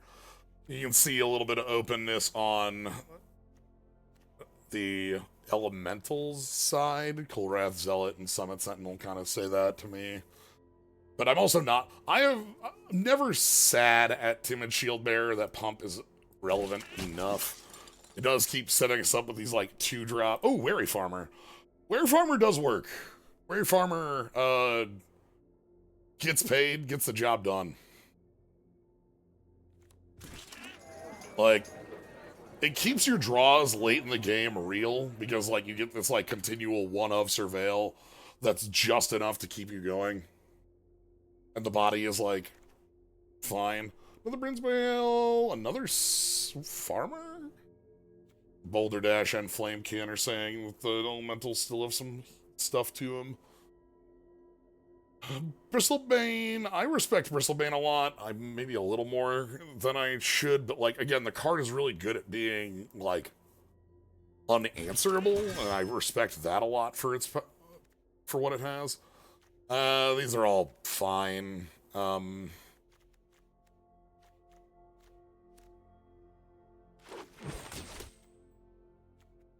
Wanderbrine Preacher and Sun-Dapped Celebrant. Very fun-looking tree folk.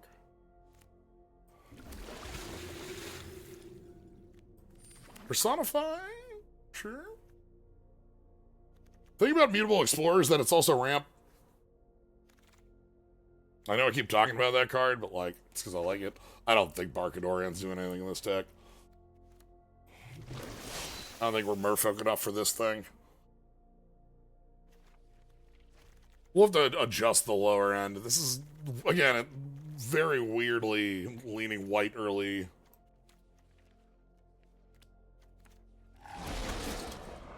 Okay, pack 3. Bloom Tender. Huh. Now, Bloom Tender...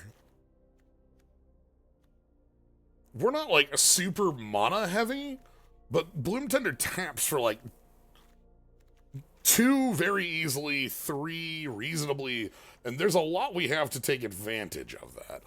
It's comparing against Crib Swap or Flock Imposter here. Flock Imposter I like a lot. Crib Swap I like well enough. I don't expect either back. I expect like Wanderbrine Preacher on the wheel. I'm gonna take this because I think that we can lean into it a little more. See if that's Stoneback? Volatile Rift? I think Stoneback is actually way too good to pass comparatively. Volatile Rift, I don't know. This is like, you want to get this down early, and then like the rest of your game, your draws are like really top heavy. You know, Mutable Explorer is a 3-1, but like, we're not a deck that terribly takes advantage of that.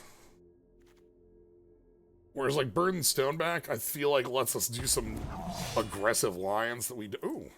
Flat Removal and Virulent Emissary. Love Virulent Emissary. This card gets so much work done. Just an incredible card. Death Touch on a Soul Warden for your side.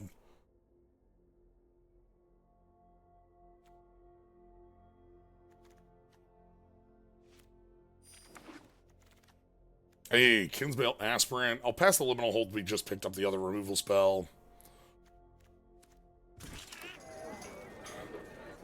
Dundolan Weaver? Liminal Hold 2. Sky Skimmer is actually one of the best things for us to be picking up with Walker.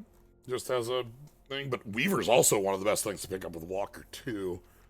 Let's get one of these.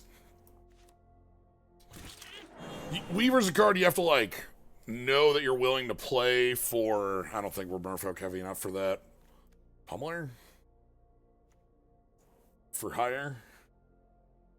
Folgo? For hire?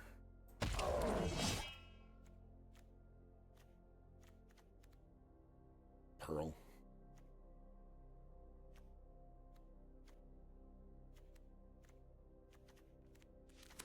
We already have everything I wanted there. I'm not playing 2 copies of Unforgiving Aim.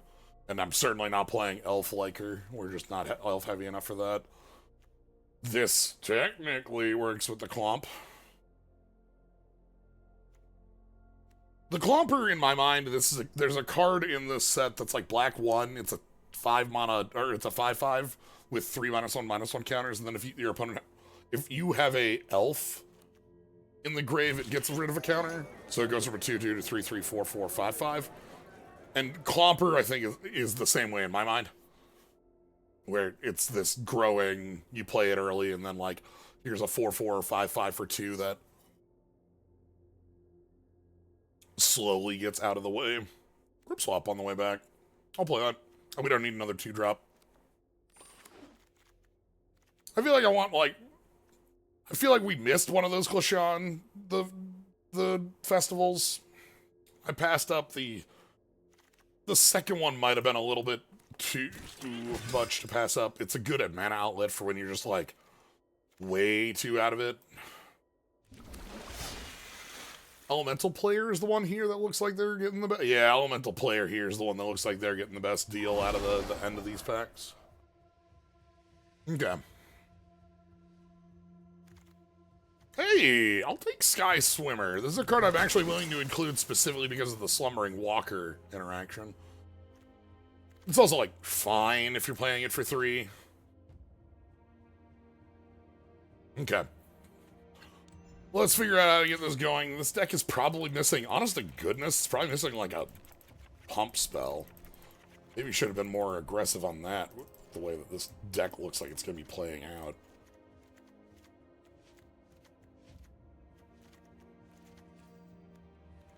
And then Bloom Tender, Weaver, Mutable, Basher, Farmer, Sky.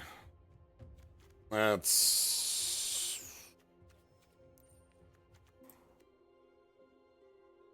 24. Timid Shield Bearer is probably the one on the edge here. Yeah, I think this is missing like a combat trick.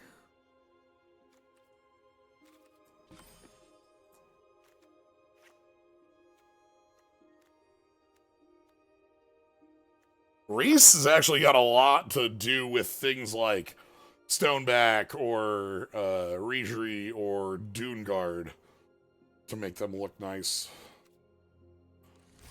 Alright. Again, not really doing much with alchemy stuff. Let's hope our opponent's got some hits for us, right?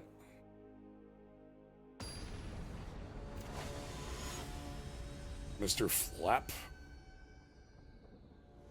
Oopie. Yeah, this looks good. Good curve. Foul Knight actually does a lot here. Regery, if it's able to, can snowball. Shock? No, they wouldn't be able to play it if it was just shock. One drop? The Seeker? Yeah. Alright. Those put up a decent fight against... This 2-4 is pretty good against, like, what we have going on.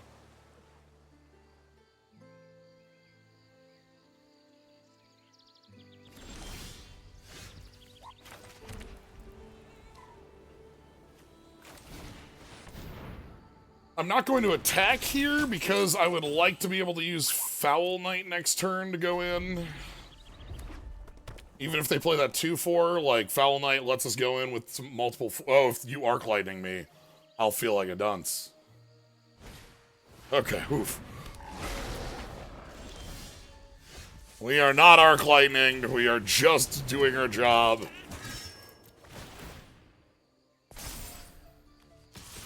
So they can trade with the Regery, with the Seeker. I want to try to get them to go higher like that. They can ramp if they have a third red source to a 5-drop. We still have Dundul and Weaver to pick things back up. Sky Swimmer to get us some more wide plays. We also just have like 7 power this next turn. So, easy place to be. Recluse, bounce the Dune Guard? Sure.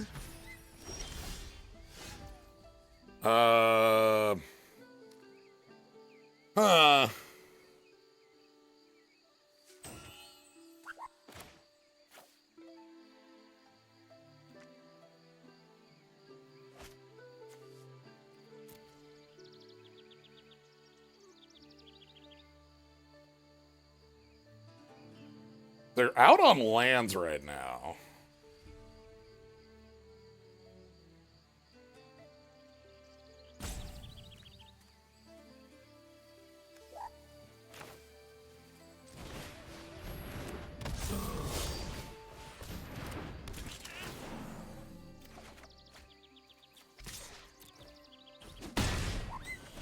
Let's push. Sig? Okay.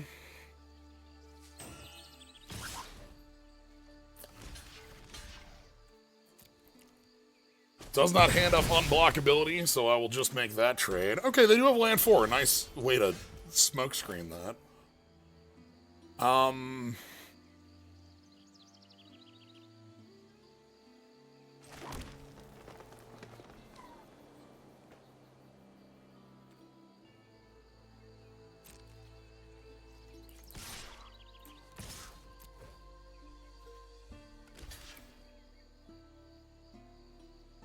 Interesting. What is this? The fight giant run away to get. Oh. Huh. Sure?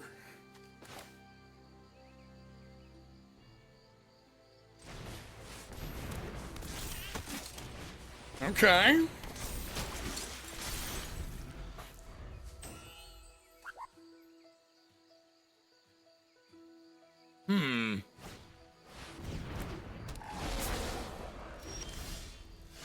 Ooh, Bridget's command.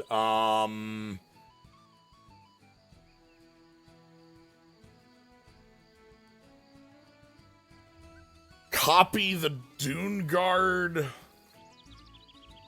fight? Maybe we don't do it this turn. Maybe we Foul Knight instead?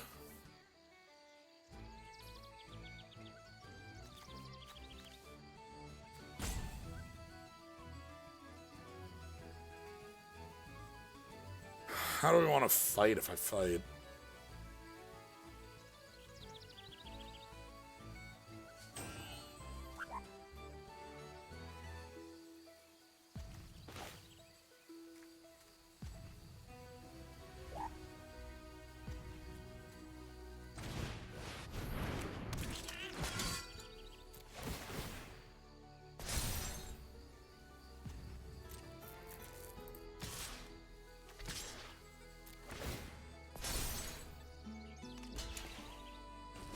We'll go like this, and then Bridget's command can just be a game ender next turn by copying Gallant Foul Knight.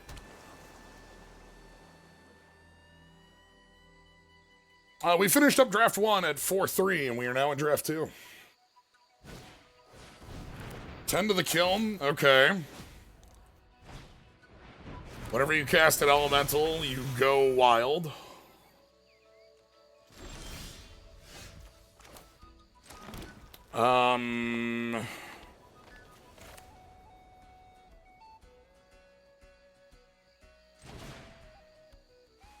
Copy, fight. Copy, fight.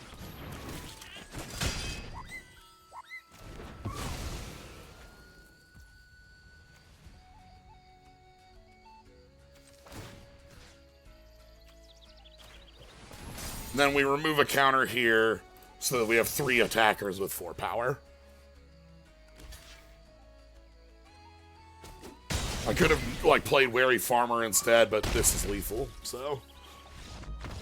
Alright, our opponent was, like, doing, like, trying to do, looks, you know, we had the Storm Elemental thing going on at the end here, but, like, this came down after. Oh. Huh. Wait. I see the vision. Okay.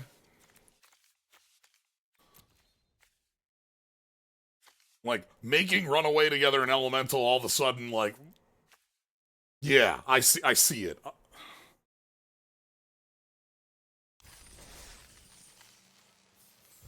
You know, in between drafts when I was talking about, like, decks that just sort of, like, are, like, the lowest level deck that still, I think, is strongest, and I think Goblins has the low end of it.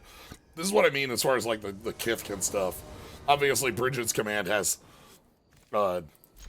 its power there, but, we are just able to play creatures and turn things sideways, and, you know, at some point you do need to have an answer to that.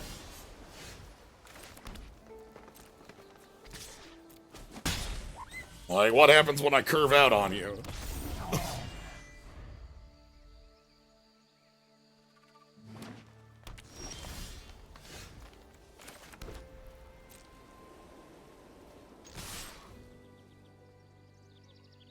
You have a bounce spell? Ah, trade. Sure.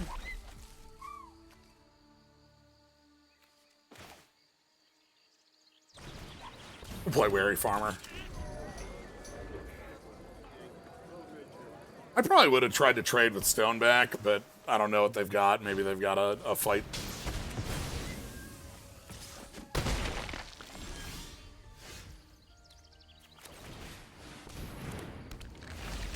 Alright, give me that Mutavault. Let's ride. Third color? Ooh, oh, what is happening here? Uh-oh.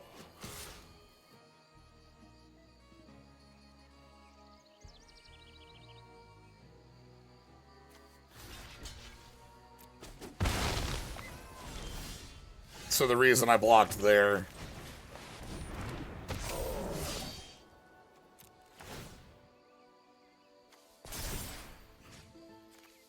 is because I would like to continue to make Mutavaults. Have fun. Where will we ride? Ooh, all of their draws are now +4 power. I understand.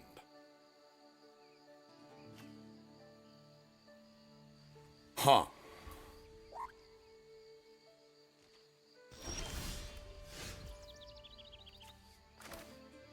That will stop it if I liminal it.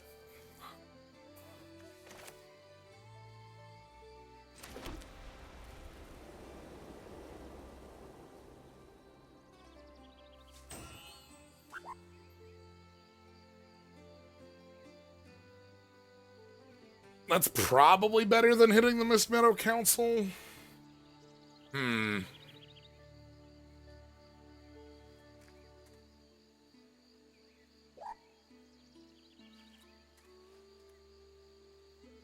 We could O-ring the council, go in for 6.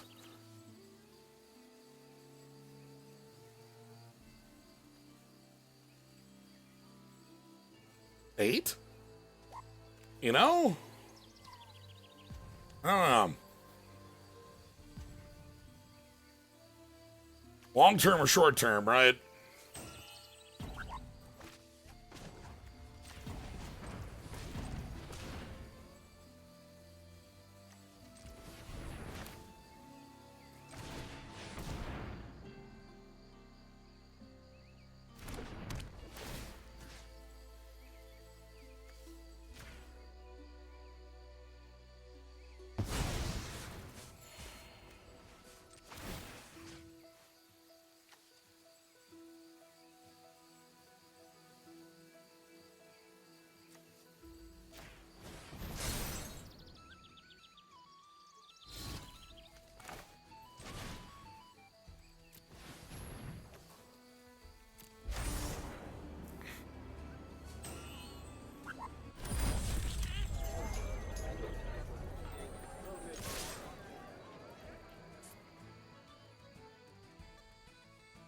The idea here is that they can kill the Mutavault Full Explorer, but I'm just gonna, like, they're gonna get the power out of that. But we're gonna run through them before it goes off. Right? Ooh, okay. That's a lot of stun. Is that telling me they drew a creature? Is that what that's doing?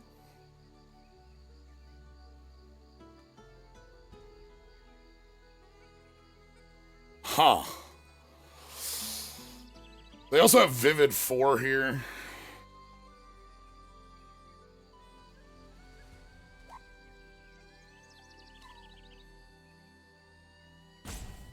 They're kind of counting.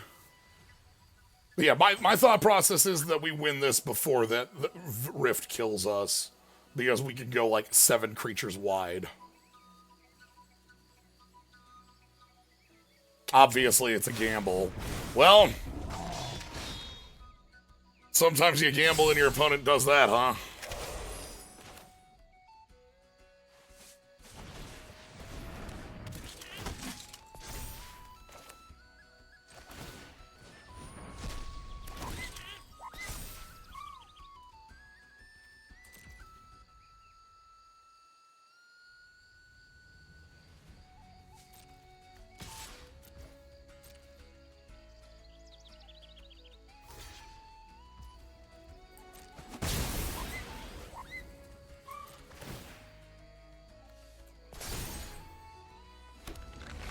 Give me it back. As I said, we're going around.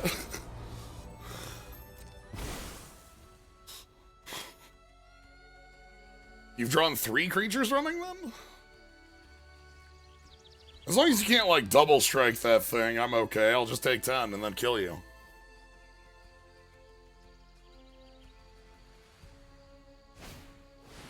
I simply can go around.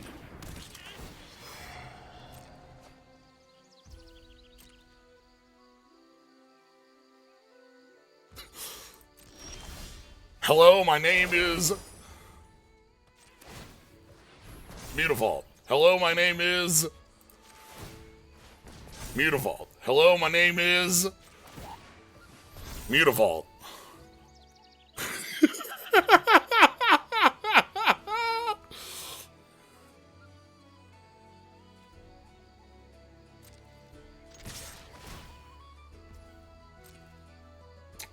Well...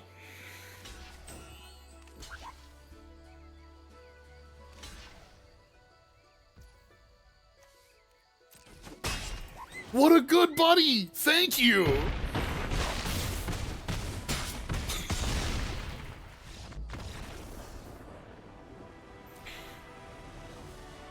I'm so glad that the plan worked exactly as we wrote it up, right? Muta's Vault, Mutaboveda, our good friend.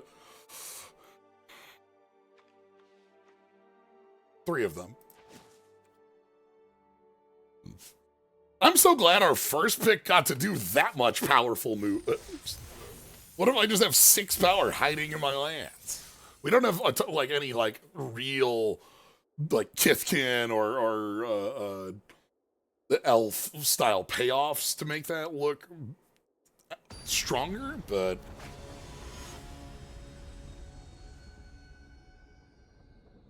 all right. Yeah, this looks fine.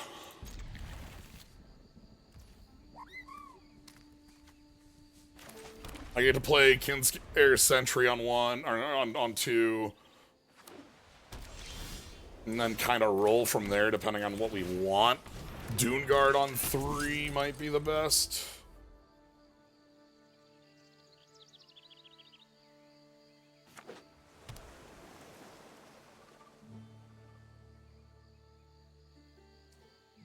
You'd have to have the pacifism here?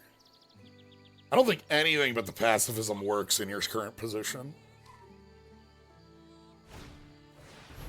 Encumbered Readery. Okay.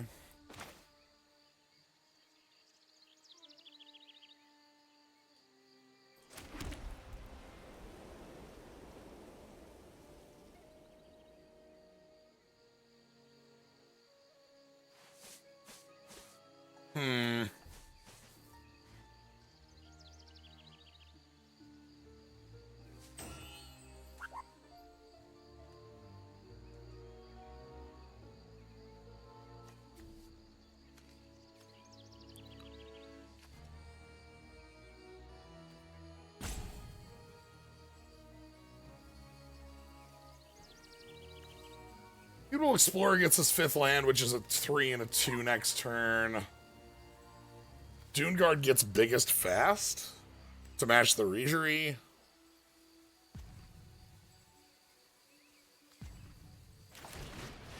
Let's go ahead and Mutable Explorer here. I know that they can attack with the Readery and it gets bigger, but like the idea in my eyes is that the Down Guard will match up to it. Or the Wary Farmer. And the life gain off the Kin's Sentry means that we can still be the aggressor in this matchup. Like, obviously I could leave back Kin's Sentry, but like, if within these colors, they're a lot more likely to have a Merfolk ability that would just let them tap the Readery, and then I'd be passing up damage for no reason. We'll have to see. Sig, alright.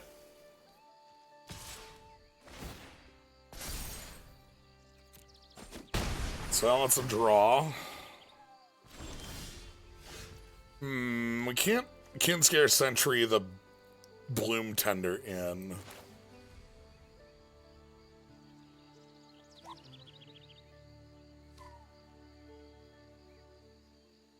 We can just play it, I guess.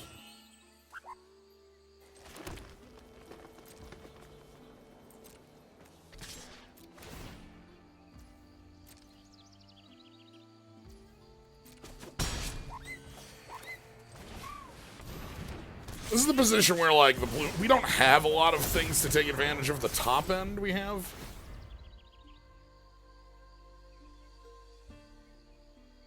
Like, the Bloom Tender and the Mutable Explorer, we don't have a ton that takes advantage of that.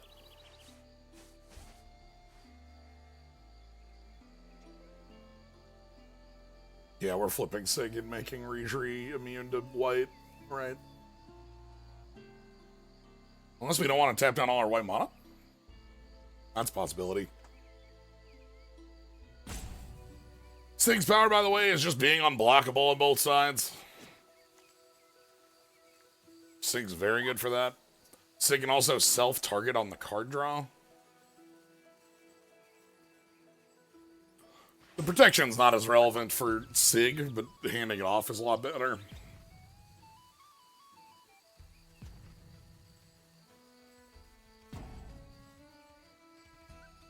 Okay, we're passing up on it because they don't want to spend their only white mana. That makes sense. Yeah, they didn't draw white source. Sig would be their only white source. Ah. I don't beat that size of creature, huh?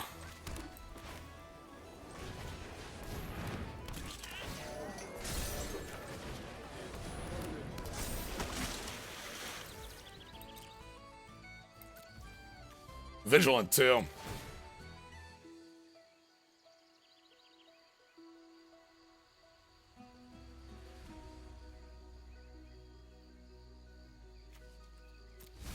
That card's good, but it's not relevant enough right now. There's a couple cards in particular we need to draw into to try to get this Celebrant off the table. They're still thinking about spending the only white source they have.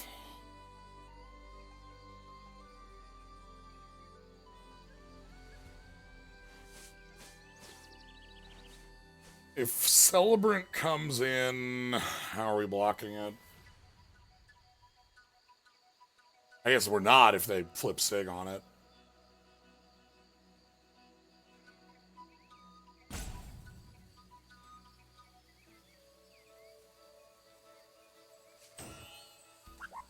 Our pacifism isn't great against it because they get protection.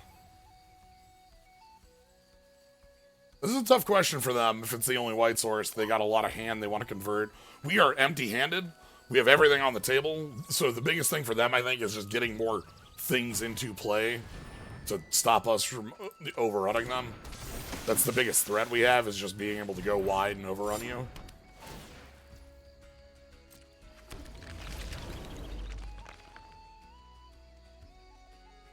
I don't think they attack.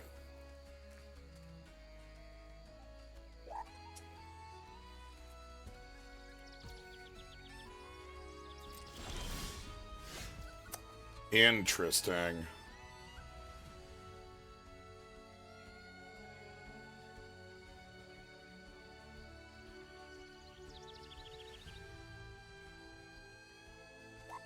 What is the best line there?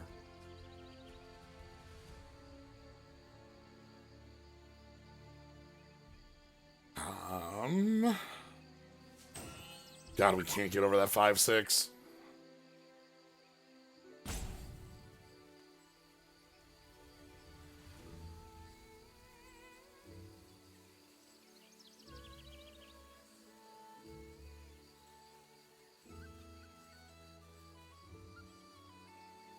Having a persist.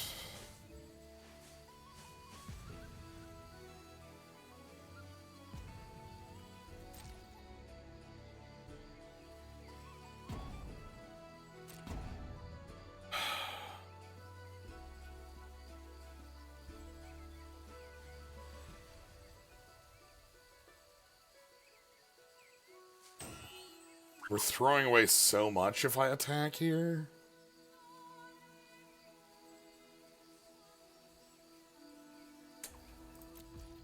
I think I have to use it defensively. It just doesn't make sense. Oh, this is... Very awkward. I don't think we've got great board break. We really need a way to get that 6 toughness off the board, and then I can move in. 16 is too high to life total to consider the all out there. Their blocks are fairly, like, 1-for-1 trading in too many instances. Regery for Regery. That's terrifying. Now, if you have a 2/2 flyer for 5, that would look pretty good here.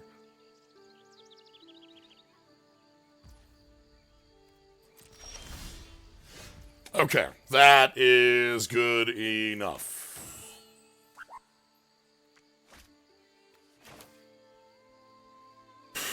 Yeah. So they can protection to, like, try to make it fall off, but we can blight in response to just, like, eat it.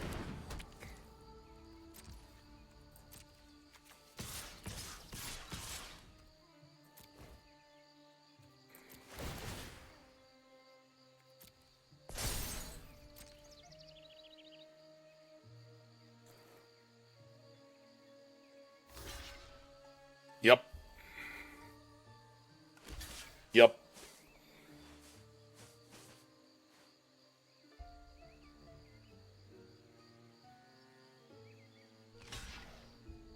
Yep.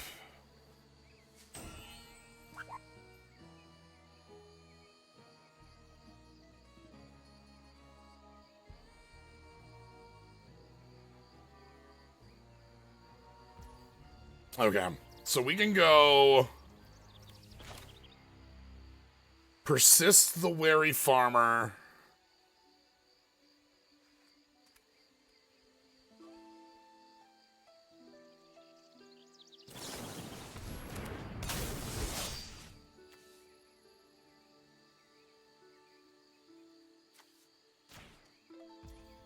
And then blight the Regery because it's gonna trade already.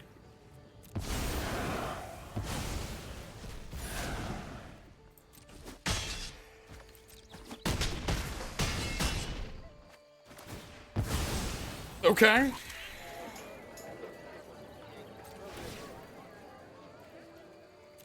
Okay. So we've gotten rid of most of their threats outside of the encumbered Regery. We got rid of their token maker. We got rid of their big 5/6. They still have a big hand, but they're also still color restricted. Reese can make the wary farmer able to get in next turn. Dune Guard can push in. Even if they equip, their Regery can only have 4 toughness if it's untapped. 5 if it's tapped. Okay. This also just lets them have a wall when they flip this sig. Because this sig gives protection from each color. So, like, they have an invincible blocker. However they want it.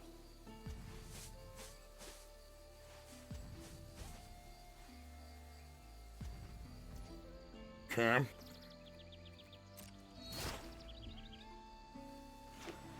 Okay, they drew another white source. Ooh, another copy of the Well Guard. Alright. So we're looking for... They got their second white source. That means, like, the long term they're going to be off this.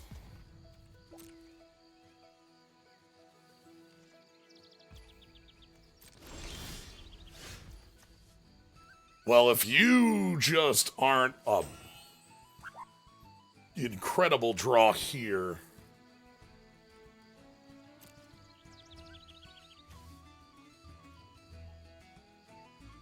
We can spiral the Well Guard. We could... Bristlebane Outrider. We could spiral the Regery. Spiral the Well Guard actually looks pretty good.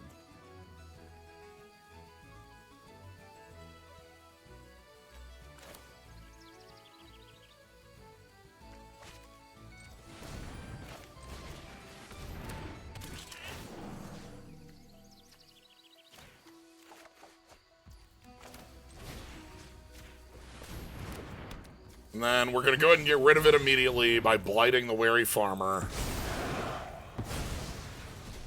And then we'll go ahead and fix that.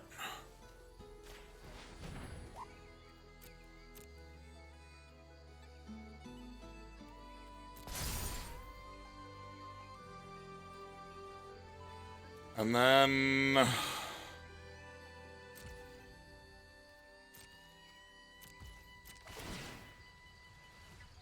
I'll take Crypt Swap.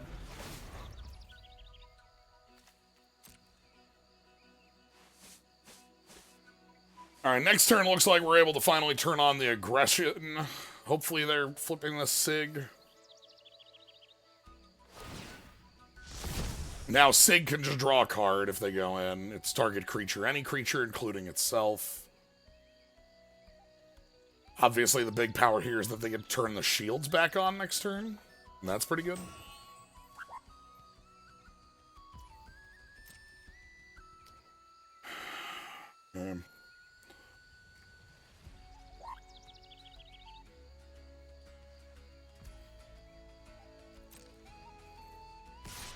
We can't block Sig, so they get to hit us.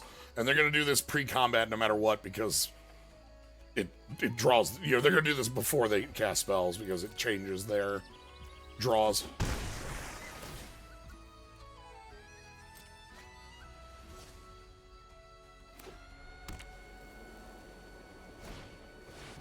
Okay. A lifelinker, probably equipped. Is that what's going on here?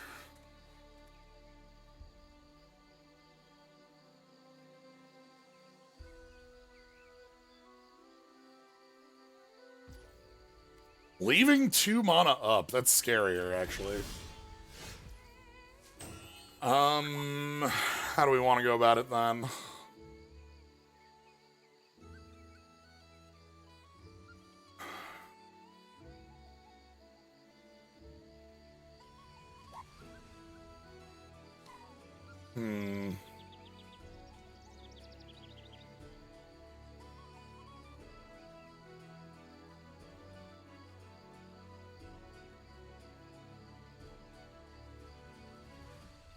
The fact they didn't equip tells me something is up, and I'm a little worried about going in under those circumstances.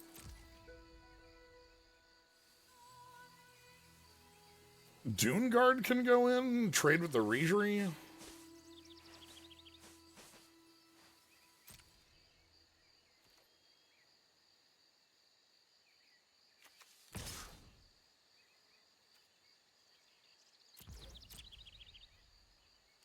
I don't know if this is right.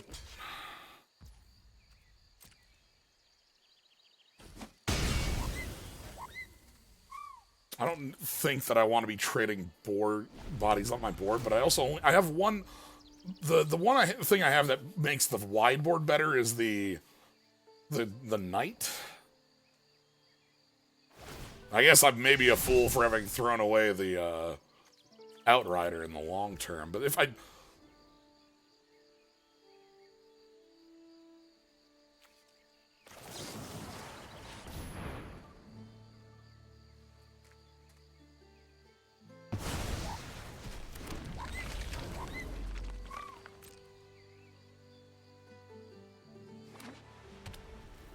Three cards still in hand. They've been missing land drops, so those are on, but haven't been, like, board presence. We've probably got 1 or 2 removal / like, interactive elements. I'm hoping Wary Farmer. The reason I did that, by the way, is the instead of on Sig was specifically for the lifelink.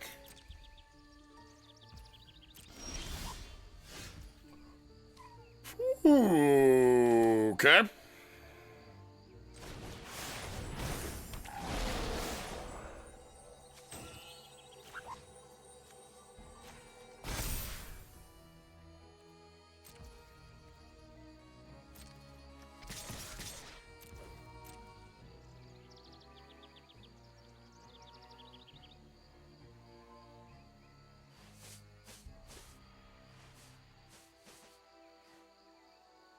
The Wary Farmer is the thing they kill here.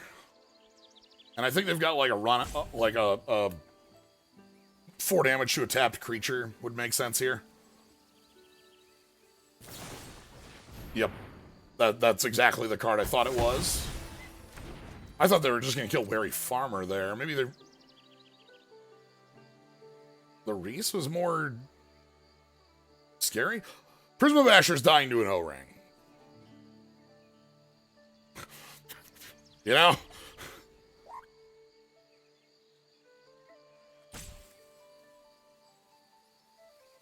That's fine. But it has to die to an O-Ring, and they kind of have to be like, if they go to like 5 with this, our wide board might be enough to get out from under them. I say that as though we're not advantaged here, which we are, but...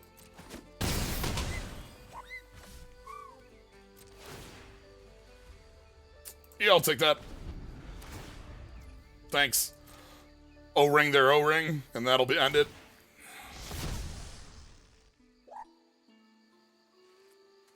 I think we're going to win this by O-Ringing the O-Ring. That O-Ring's the Prisma Basher.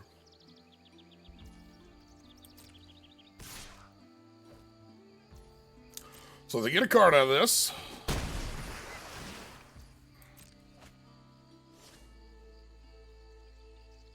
Because if they just play a large body, the O-Ring plus go wide is well enough to kill you.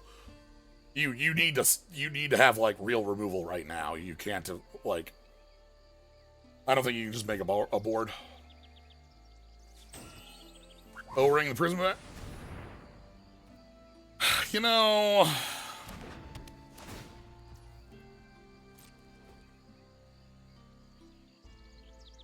Technically... Yeah.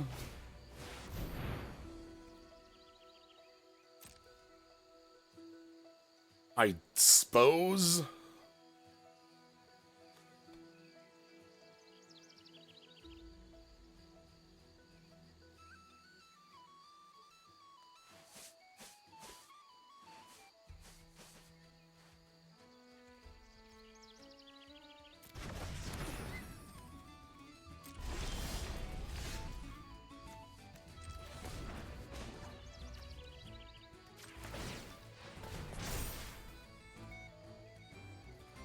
We've got 6 power.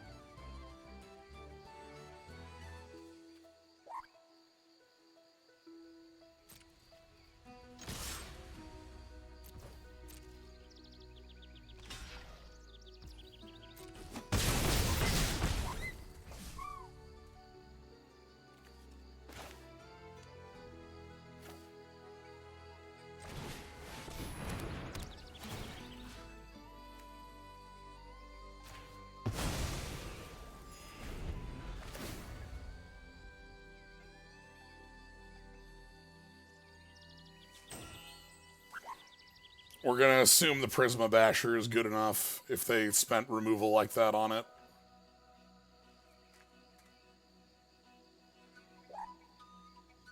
Not flipping Sig. Oh, boy. Okay.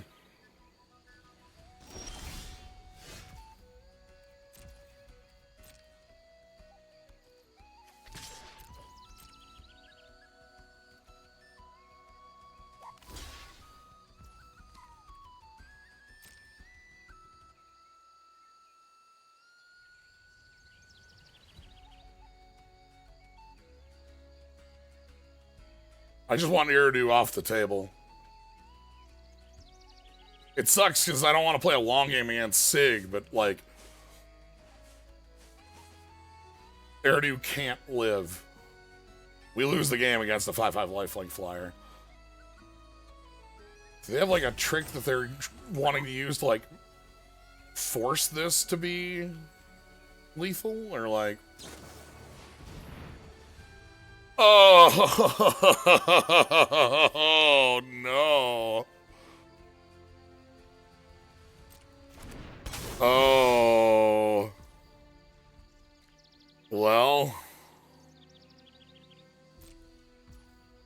I have to kill Sig.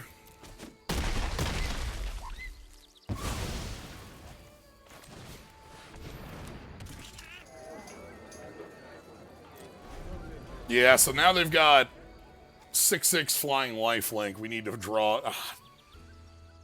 Damn. I'd say maybe too early on pulling the trigger on liminal hold, but I think we needed to get the 6/6 moving or else we weren't in here in the first place. Removing Sig would have been... Oh, right, all your spells have Convoke right now, yes. Alright. We've got a couple turns to still draw into a couple cards that get us out from under this, but they're few and far between.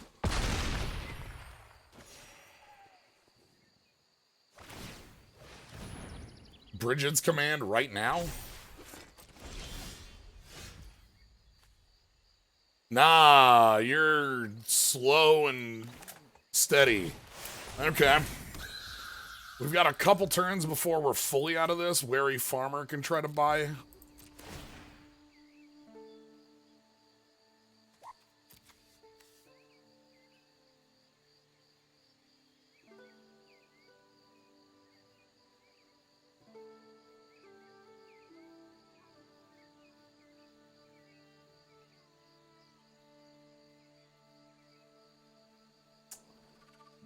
So it's 2 full turns before that works. We'll be at 2, but it will work.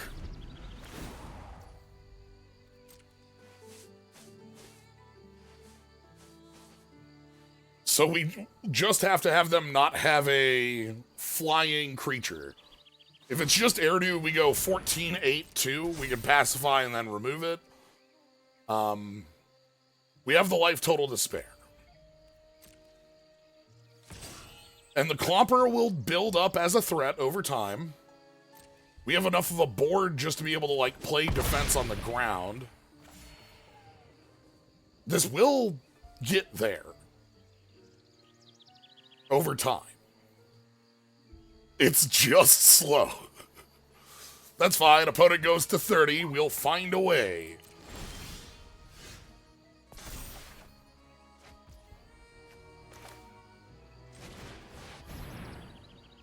It will take Sisyphus a little bit of time to get there, but you gotta believe.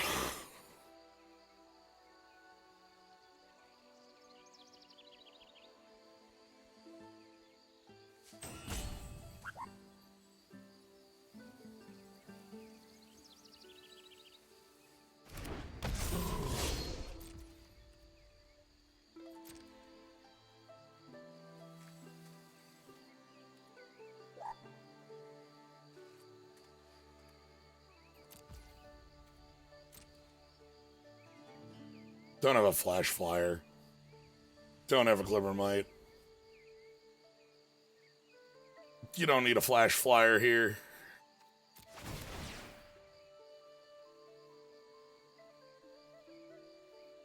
Yeah, one's good.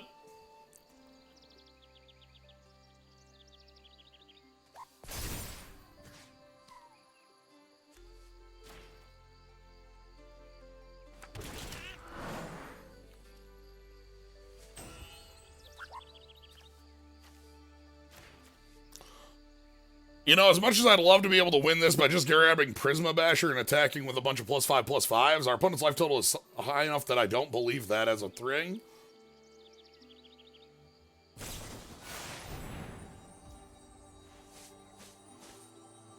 Okay.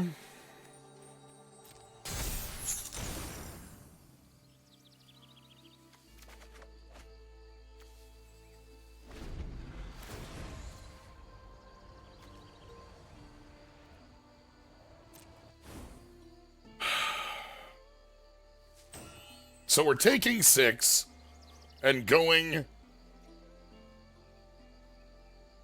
to 2.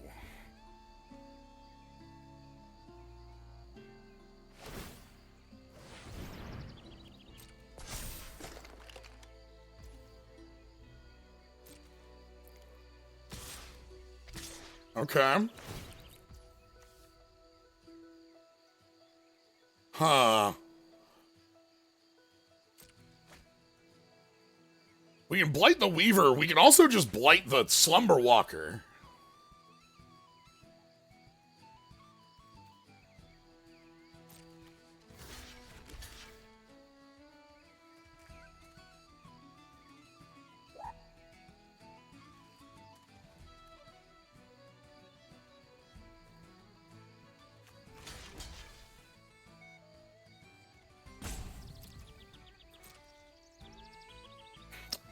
I know the Weaver's not dying there, but I'm going for the kill on the Peddler. And it's fine.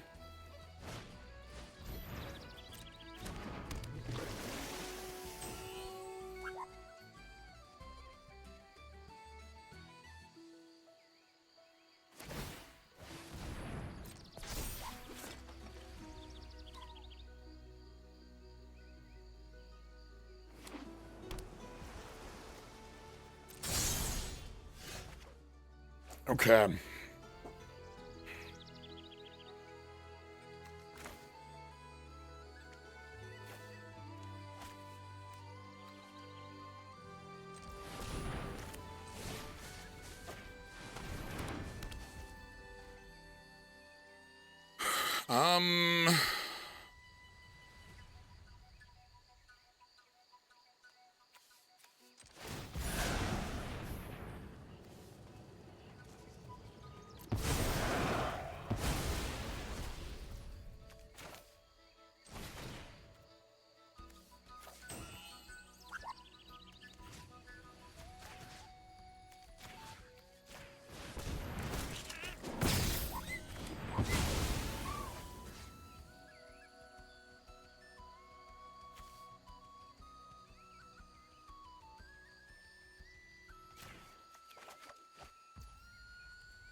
Just keep going.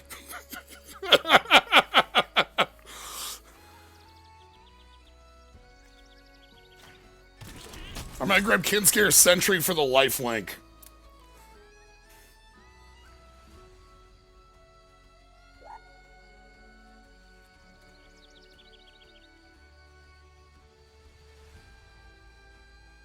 We can keep looping the Spiral into Solitude by blighting onto the Slumber Walker.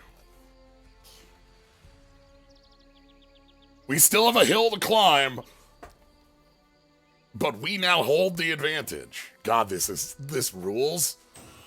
The Kith engine is online and rumbling.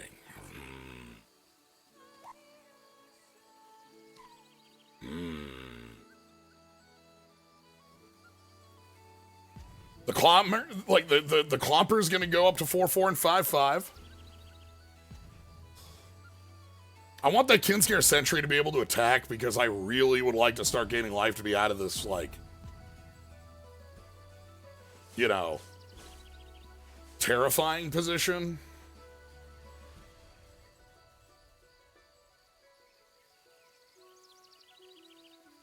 I think they've got a removal or bounce spell.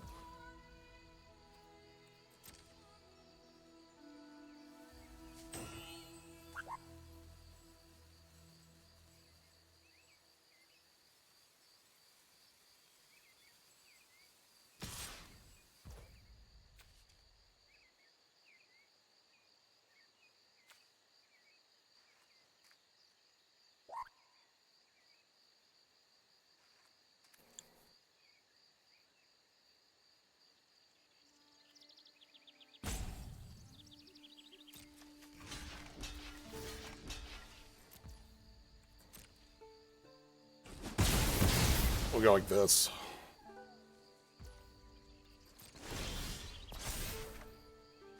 Whoa, I feel so good right now.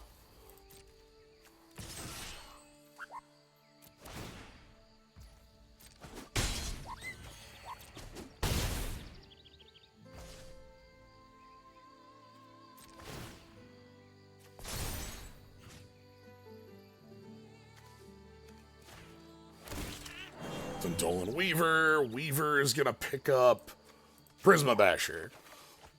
And guess who's got 5 colors of permanence in play?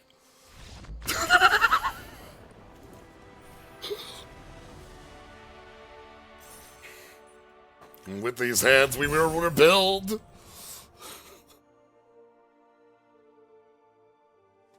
My father's battle will be won. Ah!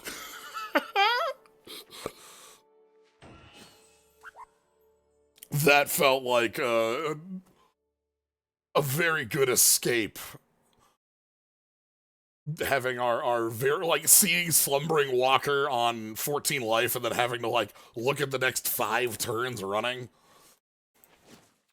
We did need to also have them draw no evasion for those 3 turns, but we did get there, so.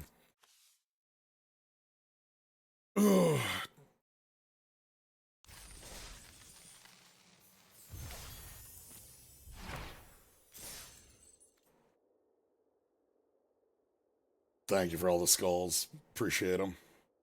Appreciate you all being here. Appreciate you all enjoying draft times.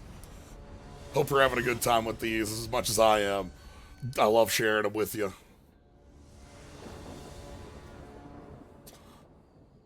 Yeah, this is funky, but I'll keep. Stoneback we can't persist. Keep that in mind. Preponder Pearl. So this just makes them a ponder, and then when they hit us, it makes a flooded strand.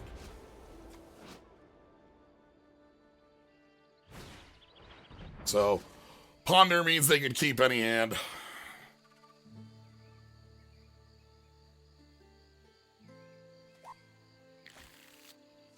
I heard a shuffle.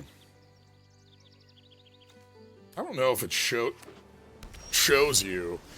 Ooh, this is the Bloom Tender's best environment possible.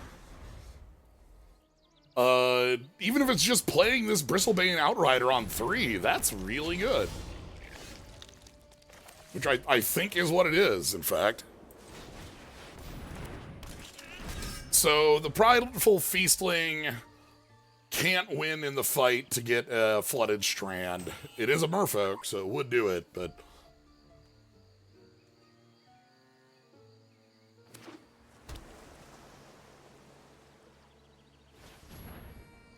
Probably have to use a kill spell on Brinsbane Outrider.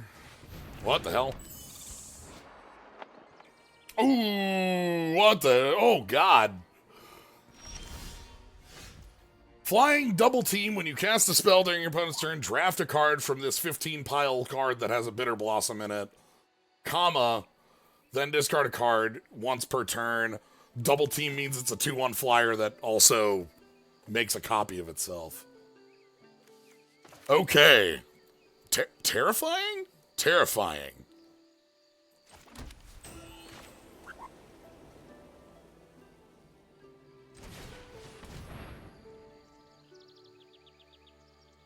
Do they have a counter spell to cast to get the blue? Like, yeah, look at this. It's just like, yeah, it's every Fade card that's ever Fade, you know, it's got... You just get Phase.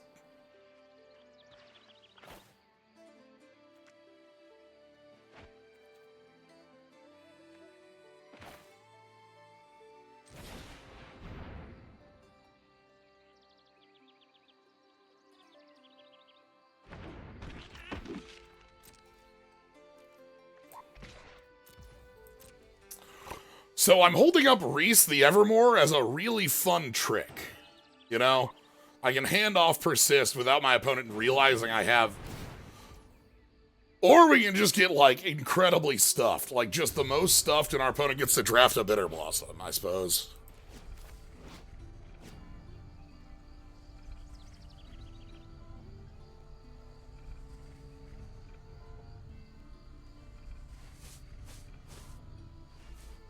So what does this get? Bitter Blossom, Brazen Borrow. This is the type of spell book I think is too much. There's no way to keep any number of these in mind, and they all... Oh god, this is gonna be a million flyers, and oh, this is gonna suck. Oh boy.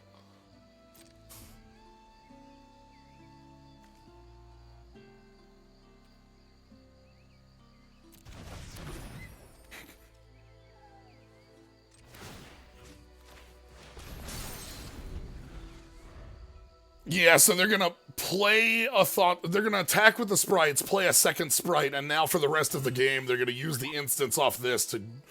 Ooh, well, you know, we were saying not enough opponents were on not enough opponents were on nonsense alchemy stuff, and B, Faye needed all the help they could get.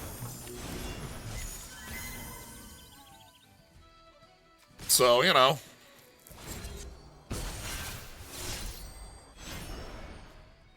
When was the last time you saw the Brazen Borrower animation? You remember that? Remember the times when these had animations like that?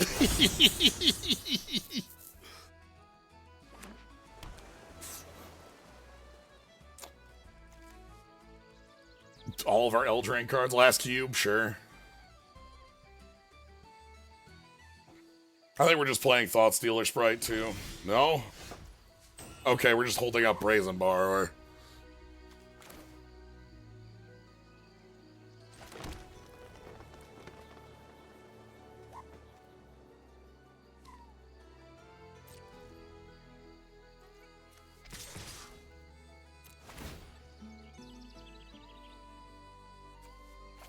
So I'm doing this way to put the stone back into play attacking and try to, like, push on the board.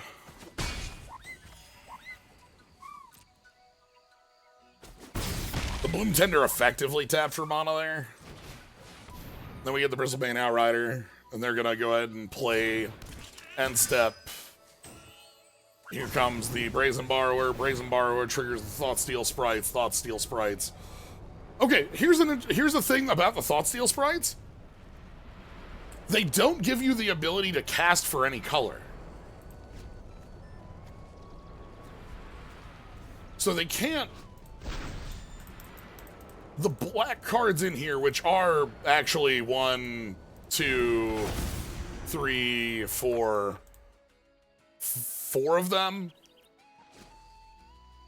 Can they only draft each card once? No, it is any 3 random cards out of that. They could just keep picking Brazen Borrower if it was shown.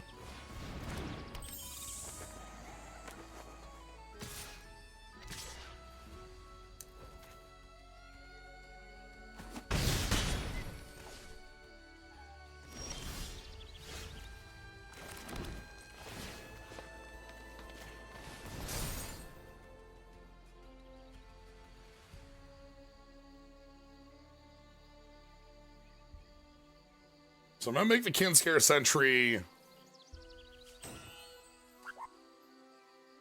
We also have the problem of all this air right now. I don't have good answers to that. Help! Help! Help, help, help. Help. Help, help, help, help, help, help. Help, help, help, help, help, help. Help, help, help, help, help, help. Help, help, help, help, help, help, help, help, help, help, help, help, help, help.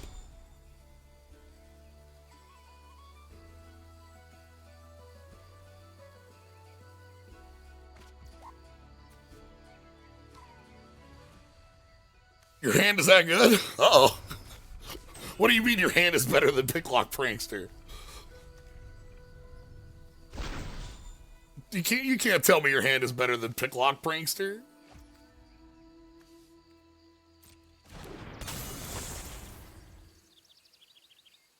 I could Reese here, but the Persist won't do anything right now. This is the alchemy nonsense we were here for, though. This is what when we signed up for the event, this is what we wanted to see, and I am here for it. I want to see if they're playing black mana. Like, this Changeling also, like, you know, implies it, right? But they also haven't played anything in white at all.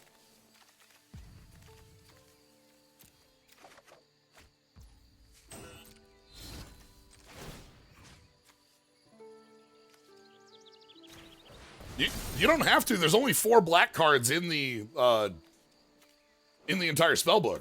Bitter Blossom, Fairy Fencing, High Prankster, Likeness Looter. The Voracious Tome Skipper is mono blue. The rest of them are blue. Like, yeah, Bitter Blossom's cool, but like, if you're a 2-color deck and just playing this, then you don't, like, diluting your deck isn't always going to be worth that.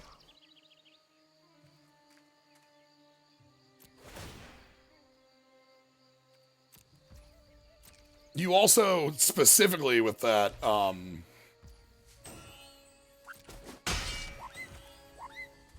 the other thing with that is that you can just choose to pick a card and then discard it like they did here. So all it does is, like, give you some extra stuff in the grave to maybe work with. I don't think they're playing black mana.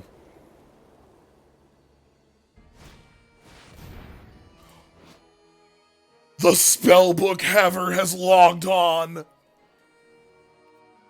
Yo! The Spellbook Haver is here for real. You ready to get smoked? Okay, this just makes an equipment, puts it into play, equips it. Is this like a Stone Hewer Giant play? It has Vigilance. Yeah, this is like a Stone Hewer Giant play. Alright, what's in here? Amorphous Axe, Citizen's Crowbar. Maul of the Sky Clay. We're dead. Put that on the Feastling, and that's enough. Hold on, I need to see what's in here. Amorphous Axe, Crowbar. Where's my Booyaka? Cloudseer Kieran. Conqueror's Flail. Double Strike. Fishing. Haunch. Okay. Lion Sash. Mace of the Valiant.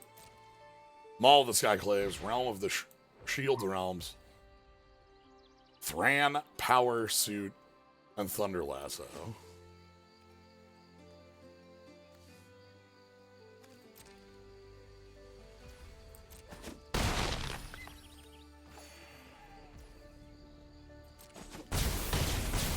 All right. Go to 1.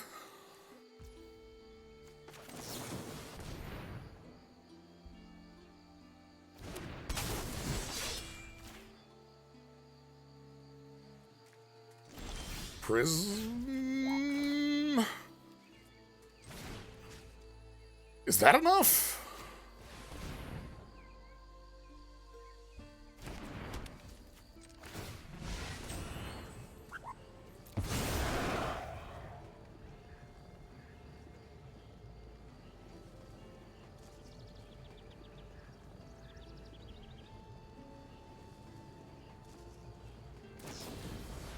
No, it's not. Okay. They get to open the spell book one more time. One more time. 2 more times. 3. You know how many times our opponents opened a spell book today? Like 8. This is the spell book Haver. This is exactly what we talked about. Congratulations, Nilly Vanilli. You've got the full power available to you.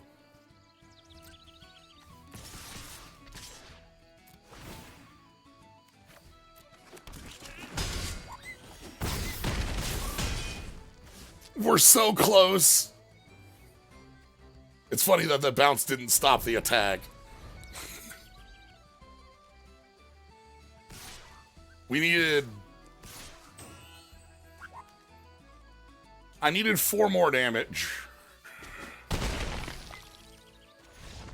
Bridget's command would have done it?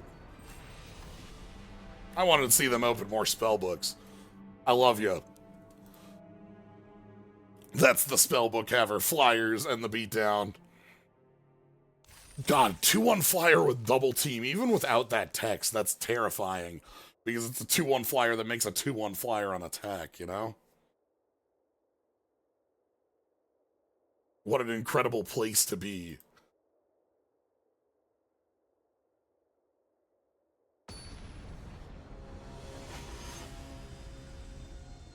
All right.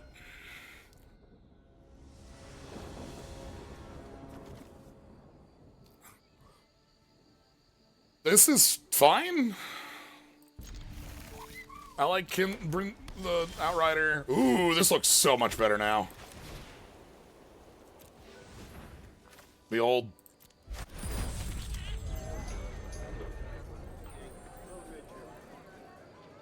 Name a format where blue-white skies wasn't real. That's true.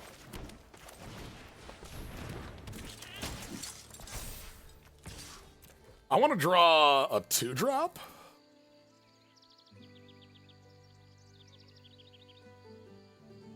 They'll probably just keep out the aspirant here.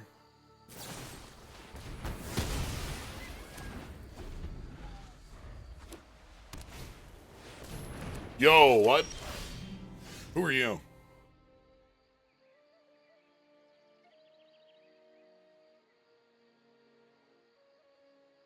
Whenever a Kithkin is put in your hand, including by card draw, duplicate it. When you attack Kithkins in your hand, you get +1/+1.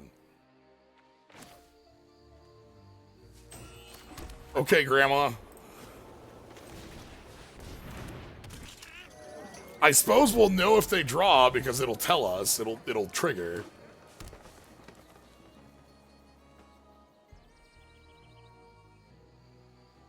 Yeah, I think we need to libital hold that.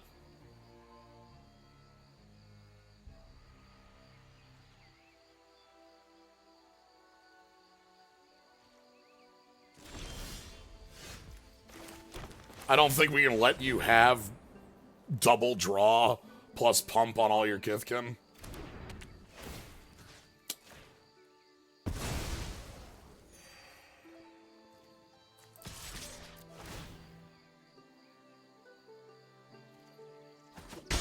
Okay. We also have some really good 4s still, so that's great.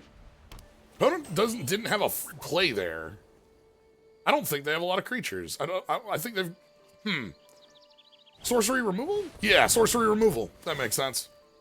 Cool. Oh! You know, sure, alright, fine.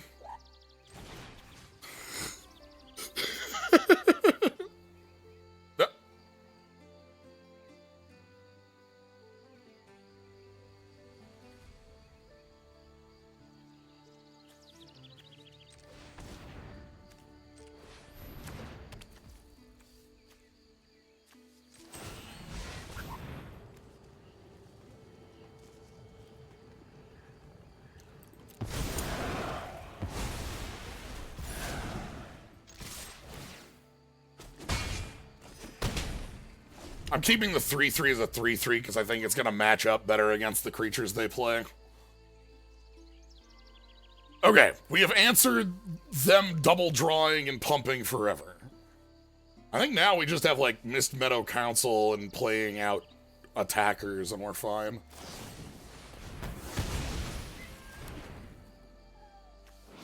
That says destroy target enchantment. Damn, I'm glad we weren't playing back-to-back liminal holds.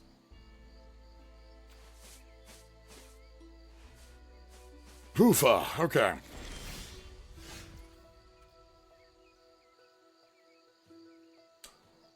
Well. Hey, buddy. Guess who gets to come in? Bring a friend.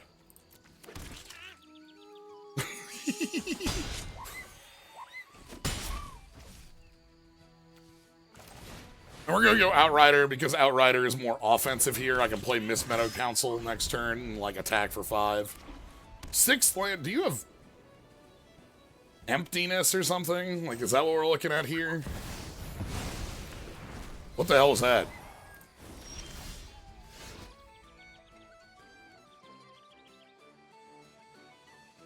Fog?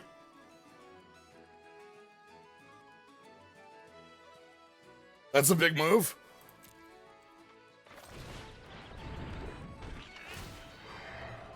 You got it, boss.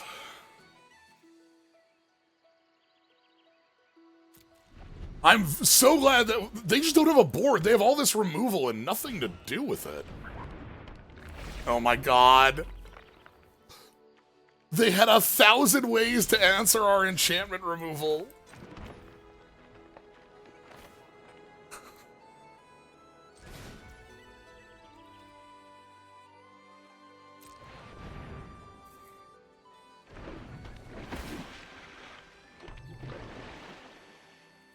Guess who gets to come in and tapped and attacking? That's right, Bloom Tender for lethal. Bam! Get him, Bloom Tender.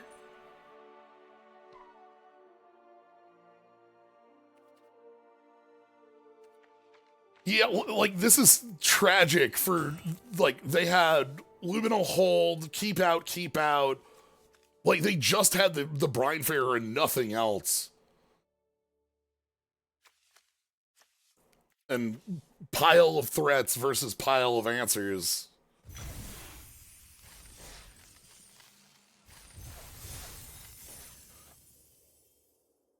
Especially when our threats are not 1v1, right? Like, a lot of our threats are multiple cards.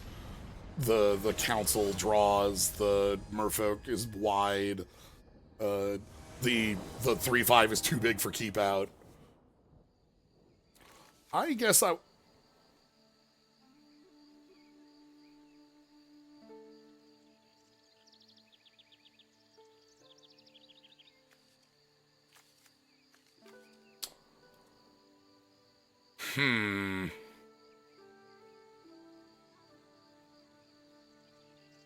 I don't...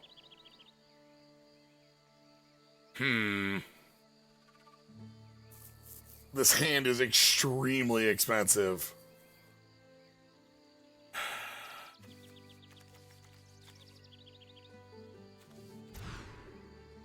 Okay. Keep, and I'm gonna get Crib Swap out of here because we have better removal and I want to be able to be playing creatures on curve.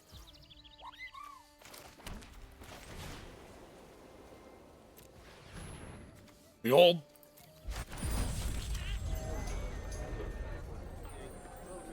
Like, we just have to be beating down the opponent, so. Aspirate attacks for so much.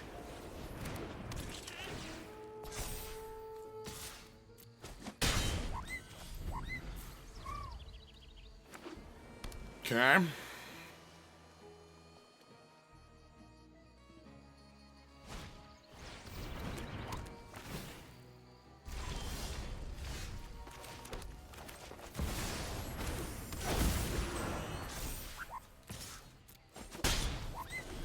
That makes sense. They should absolutely be trying to save life against what we're doing here.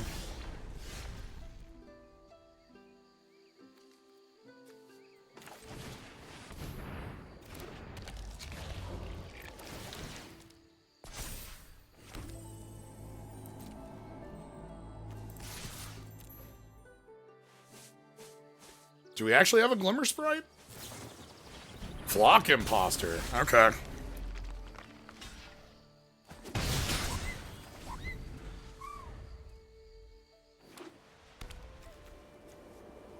Reese the Mutavault? Uh-oh.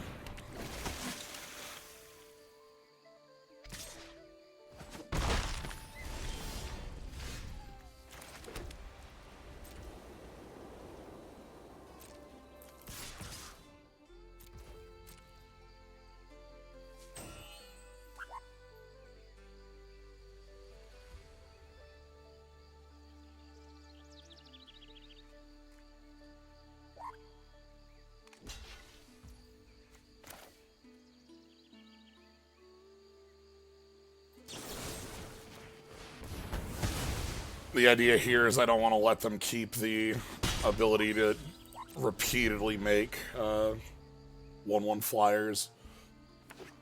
I know that they would have to like attack with a 3/2 under normal circumstances, but with a lot of cards in hand. Okay. Ooh, that draws them a lot of cards here. Ponder. Hey, Ponder.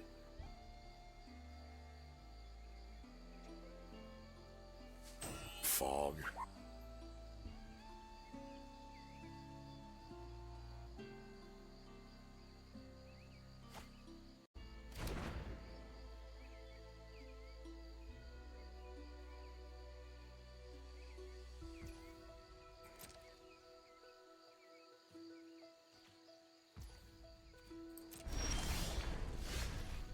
Not the draws we're looking for.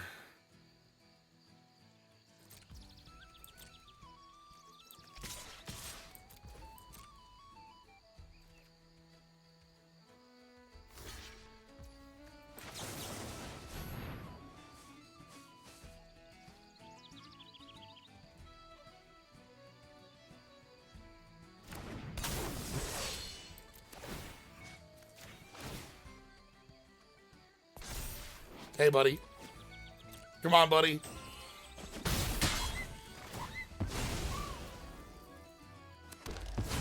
Persist, bonk. Well, we're still here with the double Mutavault.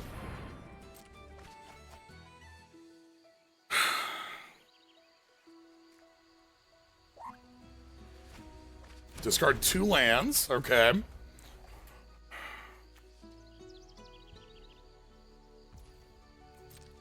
Flock Imposter hits us, and they get a Flooded Strand. That, you know, that's a land drop.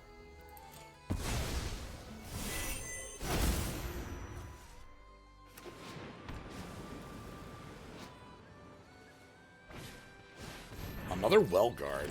Okay.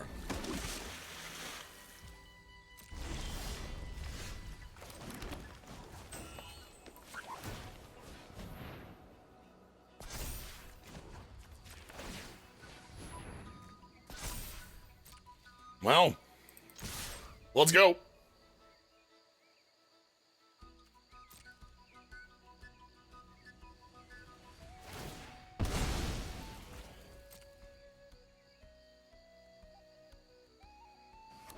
I think the worst case here is the...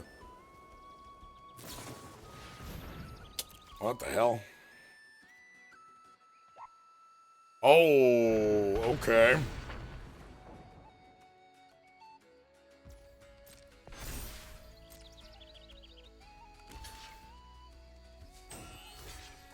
All right.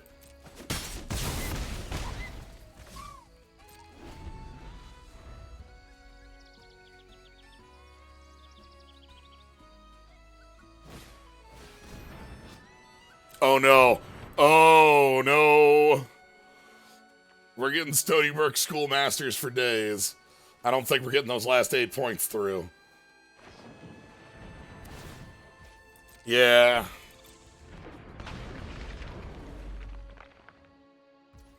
They probably attack with 1 flyer to make sure that they have 2 tapped creatures. And then, hello, here's a Stony Brook Schoolmaster. Okay. All right. What do you got for me? More Mutavaults.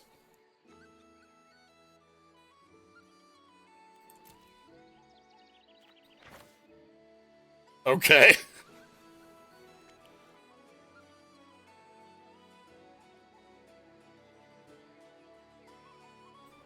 Huh.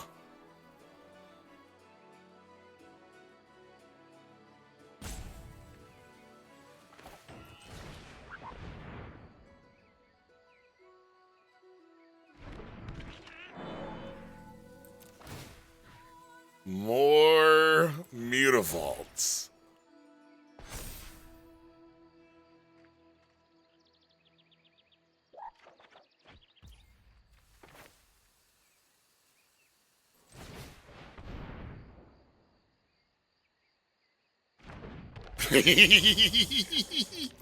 Gotta say, I think this has saved them. The boss of mine has saved them at least like 15 points. Okay.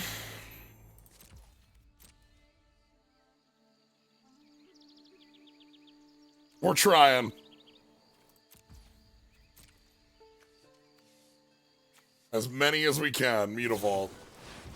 Ooh, don't like that. Don't. Uh-oh. Uh-oh. Gas, gas, gas. Opponent's got a jump jack flash going on. We,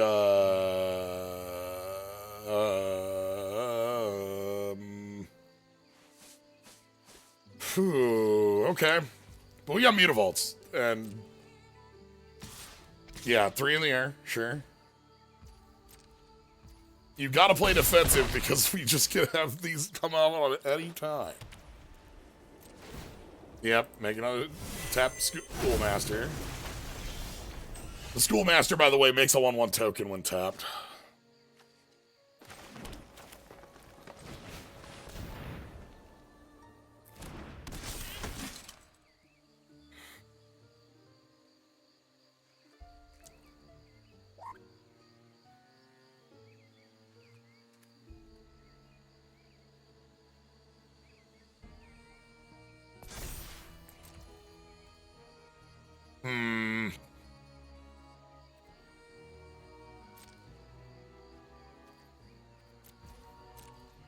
Do you have another draw 3 on end step?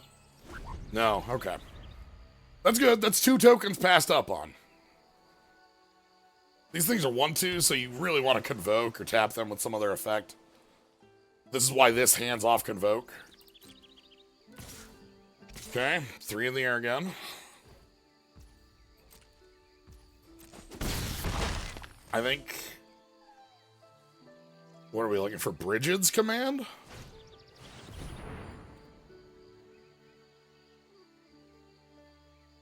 Okay.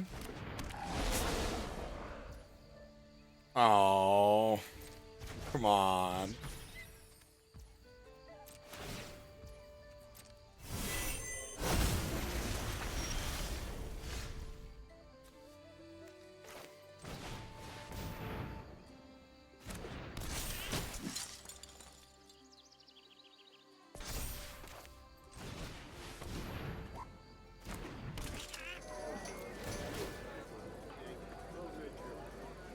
So if they have a spell they can cast with Convoke... No! The mind has been noggled! Well...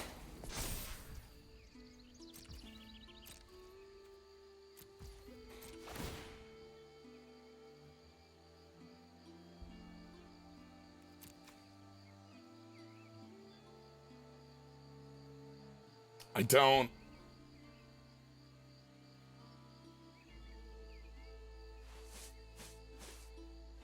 I think Brigid's Command is the only card that has the ability to get us out of this game. And even then, I'm not convinced that's possible, but I think it's the only card that could do it. Uh-oh.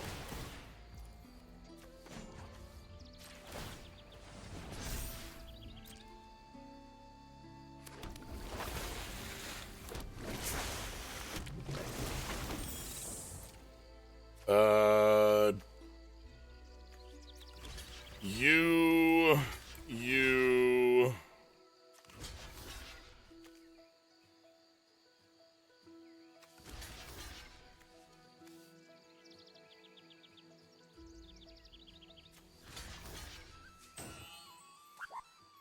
One, 2, 3, 4, 5,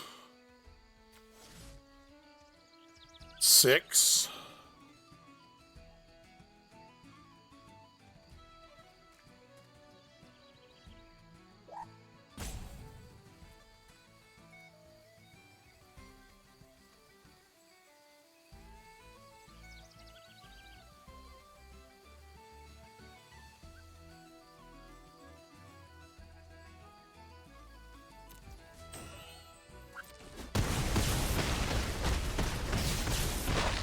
Okay.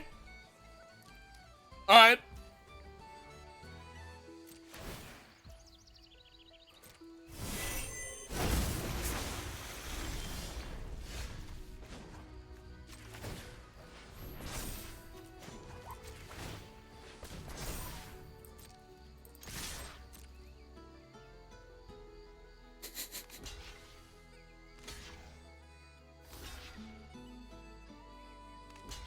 Yeah. It turns out they have 4 creatures on their board that all make a token when they're tapped. It's very hard to be able to all out against an opponent like that.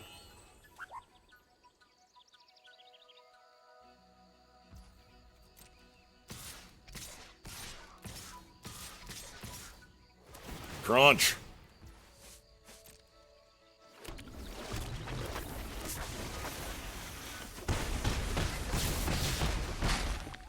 This is so funny, though. All right, we're getting to see alchemy cards out of our opponents. Excellent. Go, Gadget, Boomstick. The alchemy merfolk are here. 4 and 2.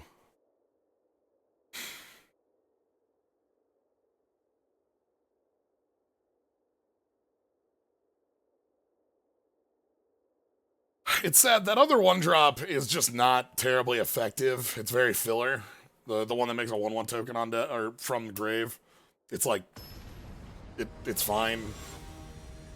Trident 6, born in the year 1906, the Bargler. Yeah, okay. I'm gonna put I'm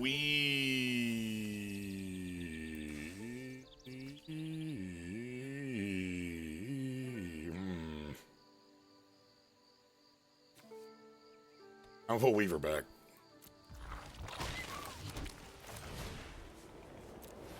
The old...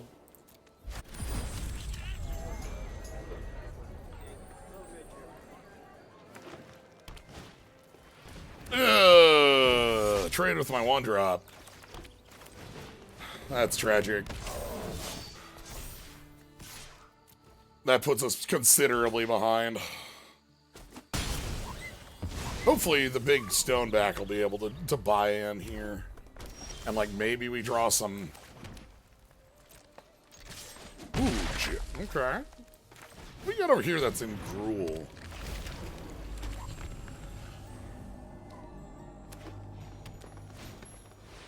Oh! Yeah!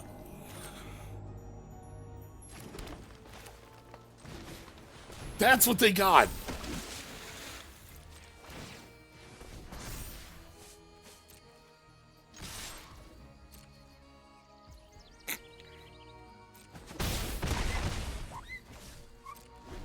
All right. So this is, again, this is a ramp piece. They can play a 5 now on turn 4. It's fine.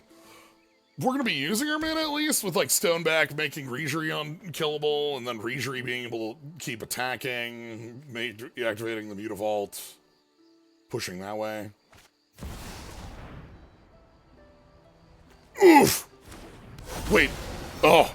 Whew. Okay.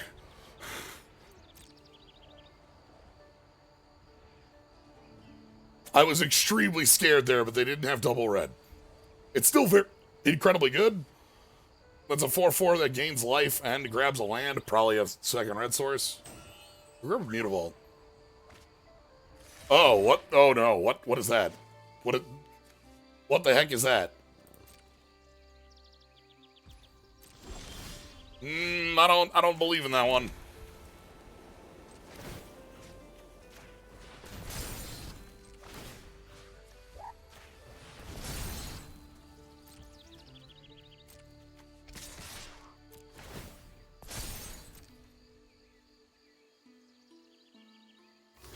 So the idea here is that Reejerey is going to be a 4 power next turn.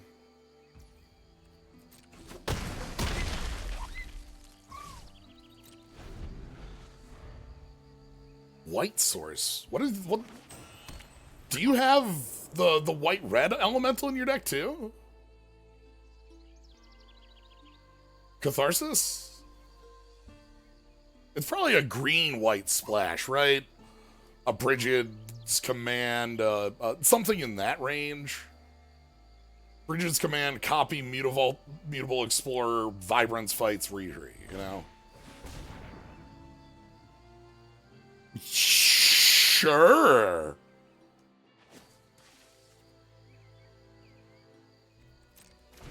The ultimate spell. Devoted Druid. Wow. Okay. Brigid's Command. Brigid's Command. Brigid's Command. +3/+3 in fight?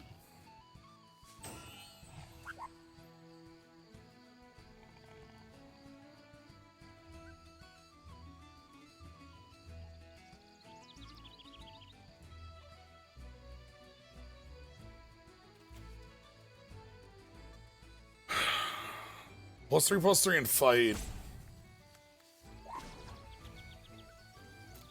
With the Mutavault?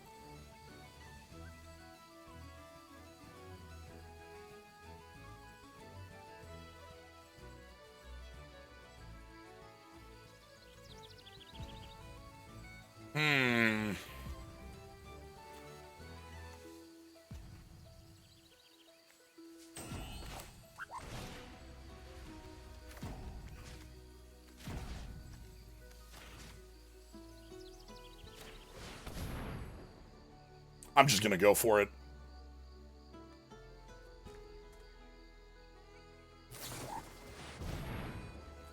Flock Imposter. Okay.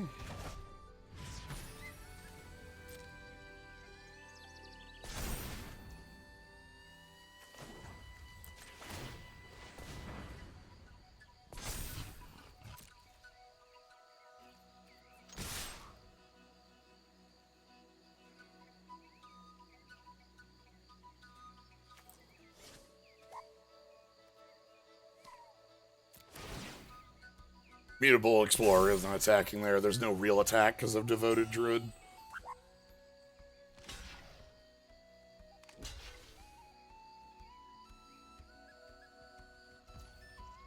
Okay. Hope they don't have a second red. We are in... They are on 7, but they're going to go to 9, searching a land off of Vibrance again. If they have a red source, it's very bad. If they don't, it's mild. There's the splash for Flock Imposter. Is this the splash? Is the white real? Yeah, there's Vibrance. No double red. Okay. That's good. What?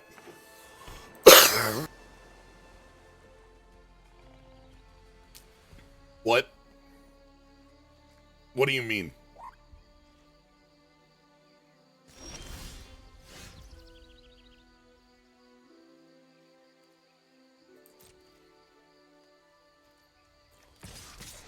I don't think they're Vivid. That Vivid doesn't, like, end up... I think they have a copy of the 5-color elemental. The Overlord of 5-color.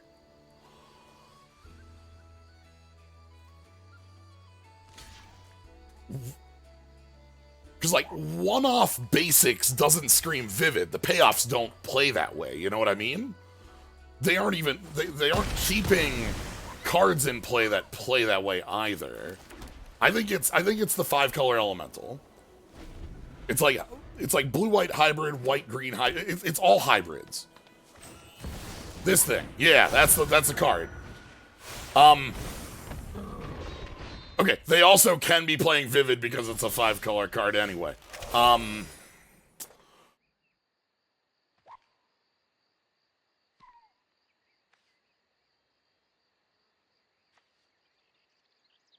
mean, I feel good about the identification of it. Not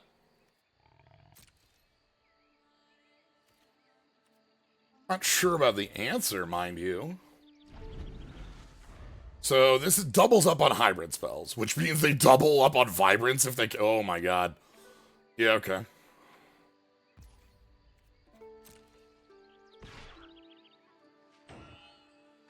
Alright. 4-turn clock. This has protection from mono color.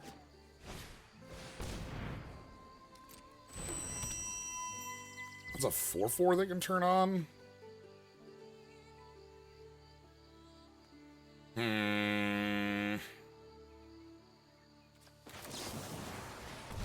gonna fire the crib swap.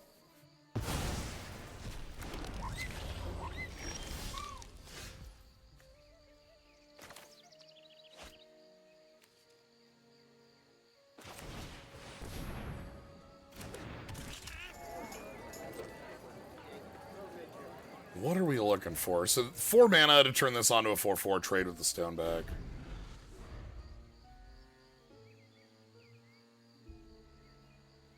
Providence of Night. So if you aren't familiar with this and understand like what this is doing, take a look at the Demigod of Revenge cycle.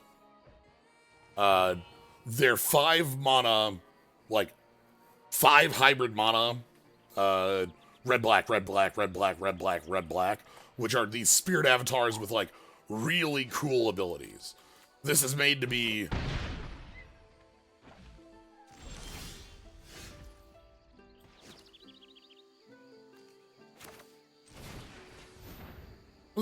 something like that, you know?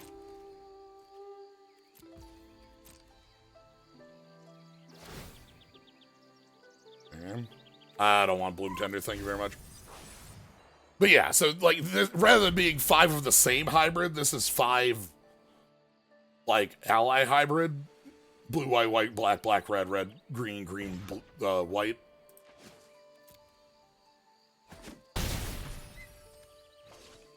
And like the spirit avatar type. Okay. It was vivid. I guess that was real.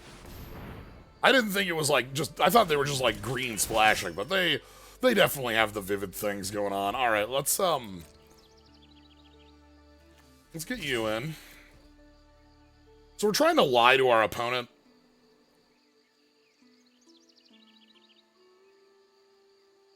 There's a couple lies going on here. I need them to not read. Okay.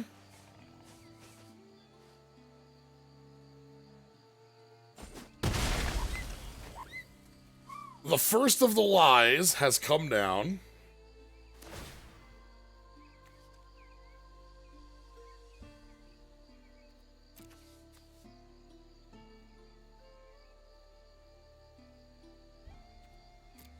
God, that's not good enough.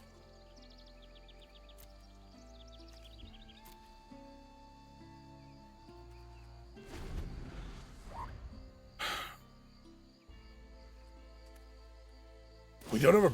Oh, okay, they see it. Never mind. It was never good enough. They saw... I've been hiding the fact that this is a hybrid card so it could block for a few turns.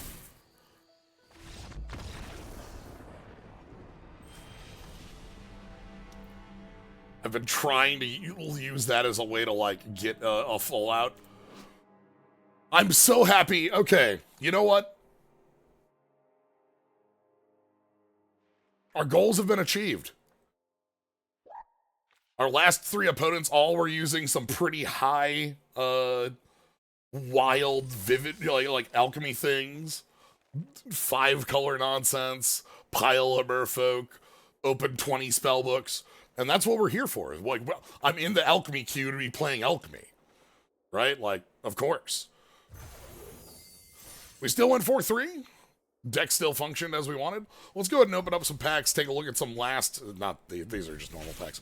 Let's go ahead and take a look at some other alchemy cards, kind of learn what else we see in this world.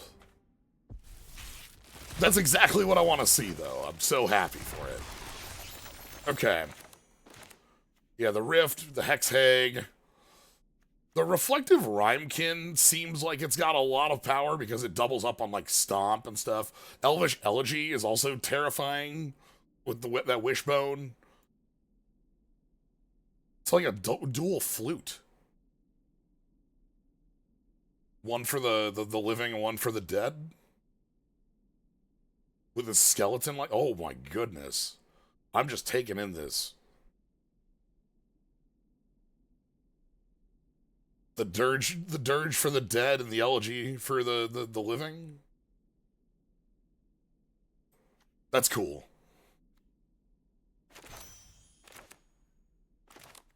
Topsoil Turner is a tree folk buddy.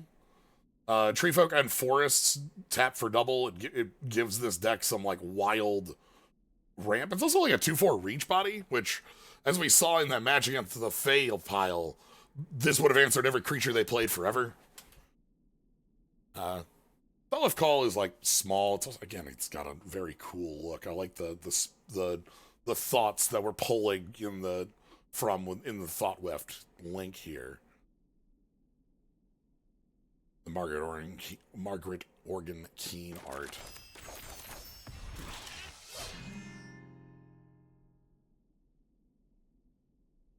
Okay, Grandma.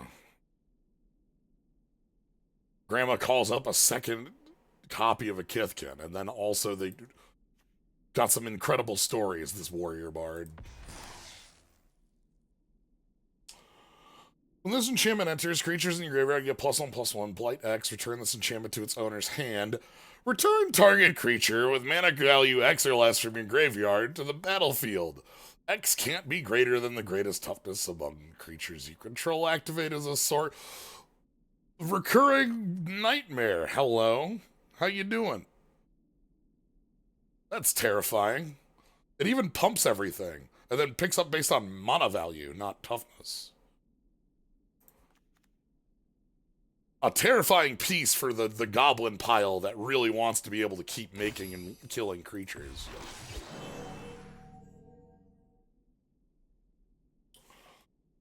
Here we have the Gilt-Leaf Alchemist that matches the way that, like, so many new players thought Llanowar Elves worked. With Llanowar Elves just saying, like, tap, add, green. I do know a number of, like, players who thought that just meant, like, add a forest. But this just adds a forest. This one does do that, is the secret. Also, it's a 1/1 Death Toucher. That's pretty good. Also, it can do it at instant speed, so it can block and do it. 10 to the kiln. We saw this. The Flame Braider Maker that seems to be a storm enabler for this. All your spell, like every 3 spells, you get 2 mana back on a hasted body. Oh, God.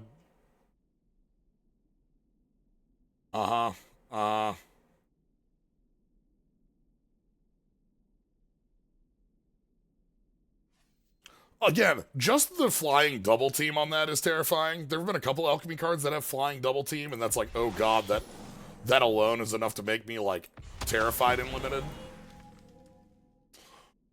When this creature enters, forests in your hand and library become 3/4s and reach haste. When it dies, put 2 forests from deck into play. This is one of the coolest tree fork. One of the coolest tree forks. Tree folks. Why did I say tree fork? I love the, like, look, the game keeps going and the tree folks keep coming and they don't stop coming. It is funky to me that they're 3/4s instead of 2/5s because of Reacher branches, but I think the numbers play better for them to be more offensive than defensive if you think about it. Like, in a long game, because if they're 2/5s, you're just sitting there playing, like, hella defense forever. Who are you? Oh, no. Is that an... Oh, God, that is... Okay. Non-elemental instants and sorceries become elementals. Whenever you cast an elemental, search... Sweet. Okay, I kind of see the build here. Someone much earlier in chat said that there's a lot of cards that play towards, like, an EDH Commander Brawl side, and this is like a card I can see that's like, yeah, you play as your general, and you get to play Rascal Storm, right? Because this is terrifying. Aquatic Subtlety. Oh, this is wonderful looking. Look at that cat seal.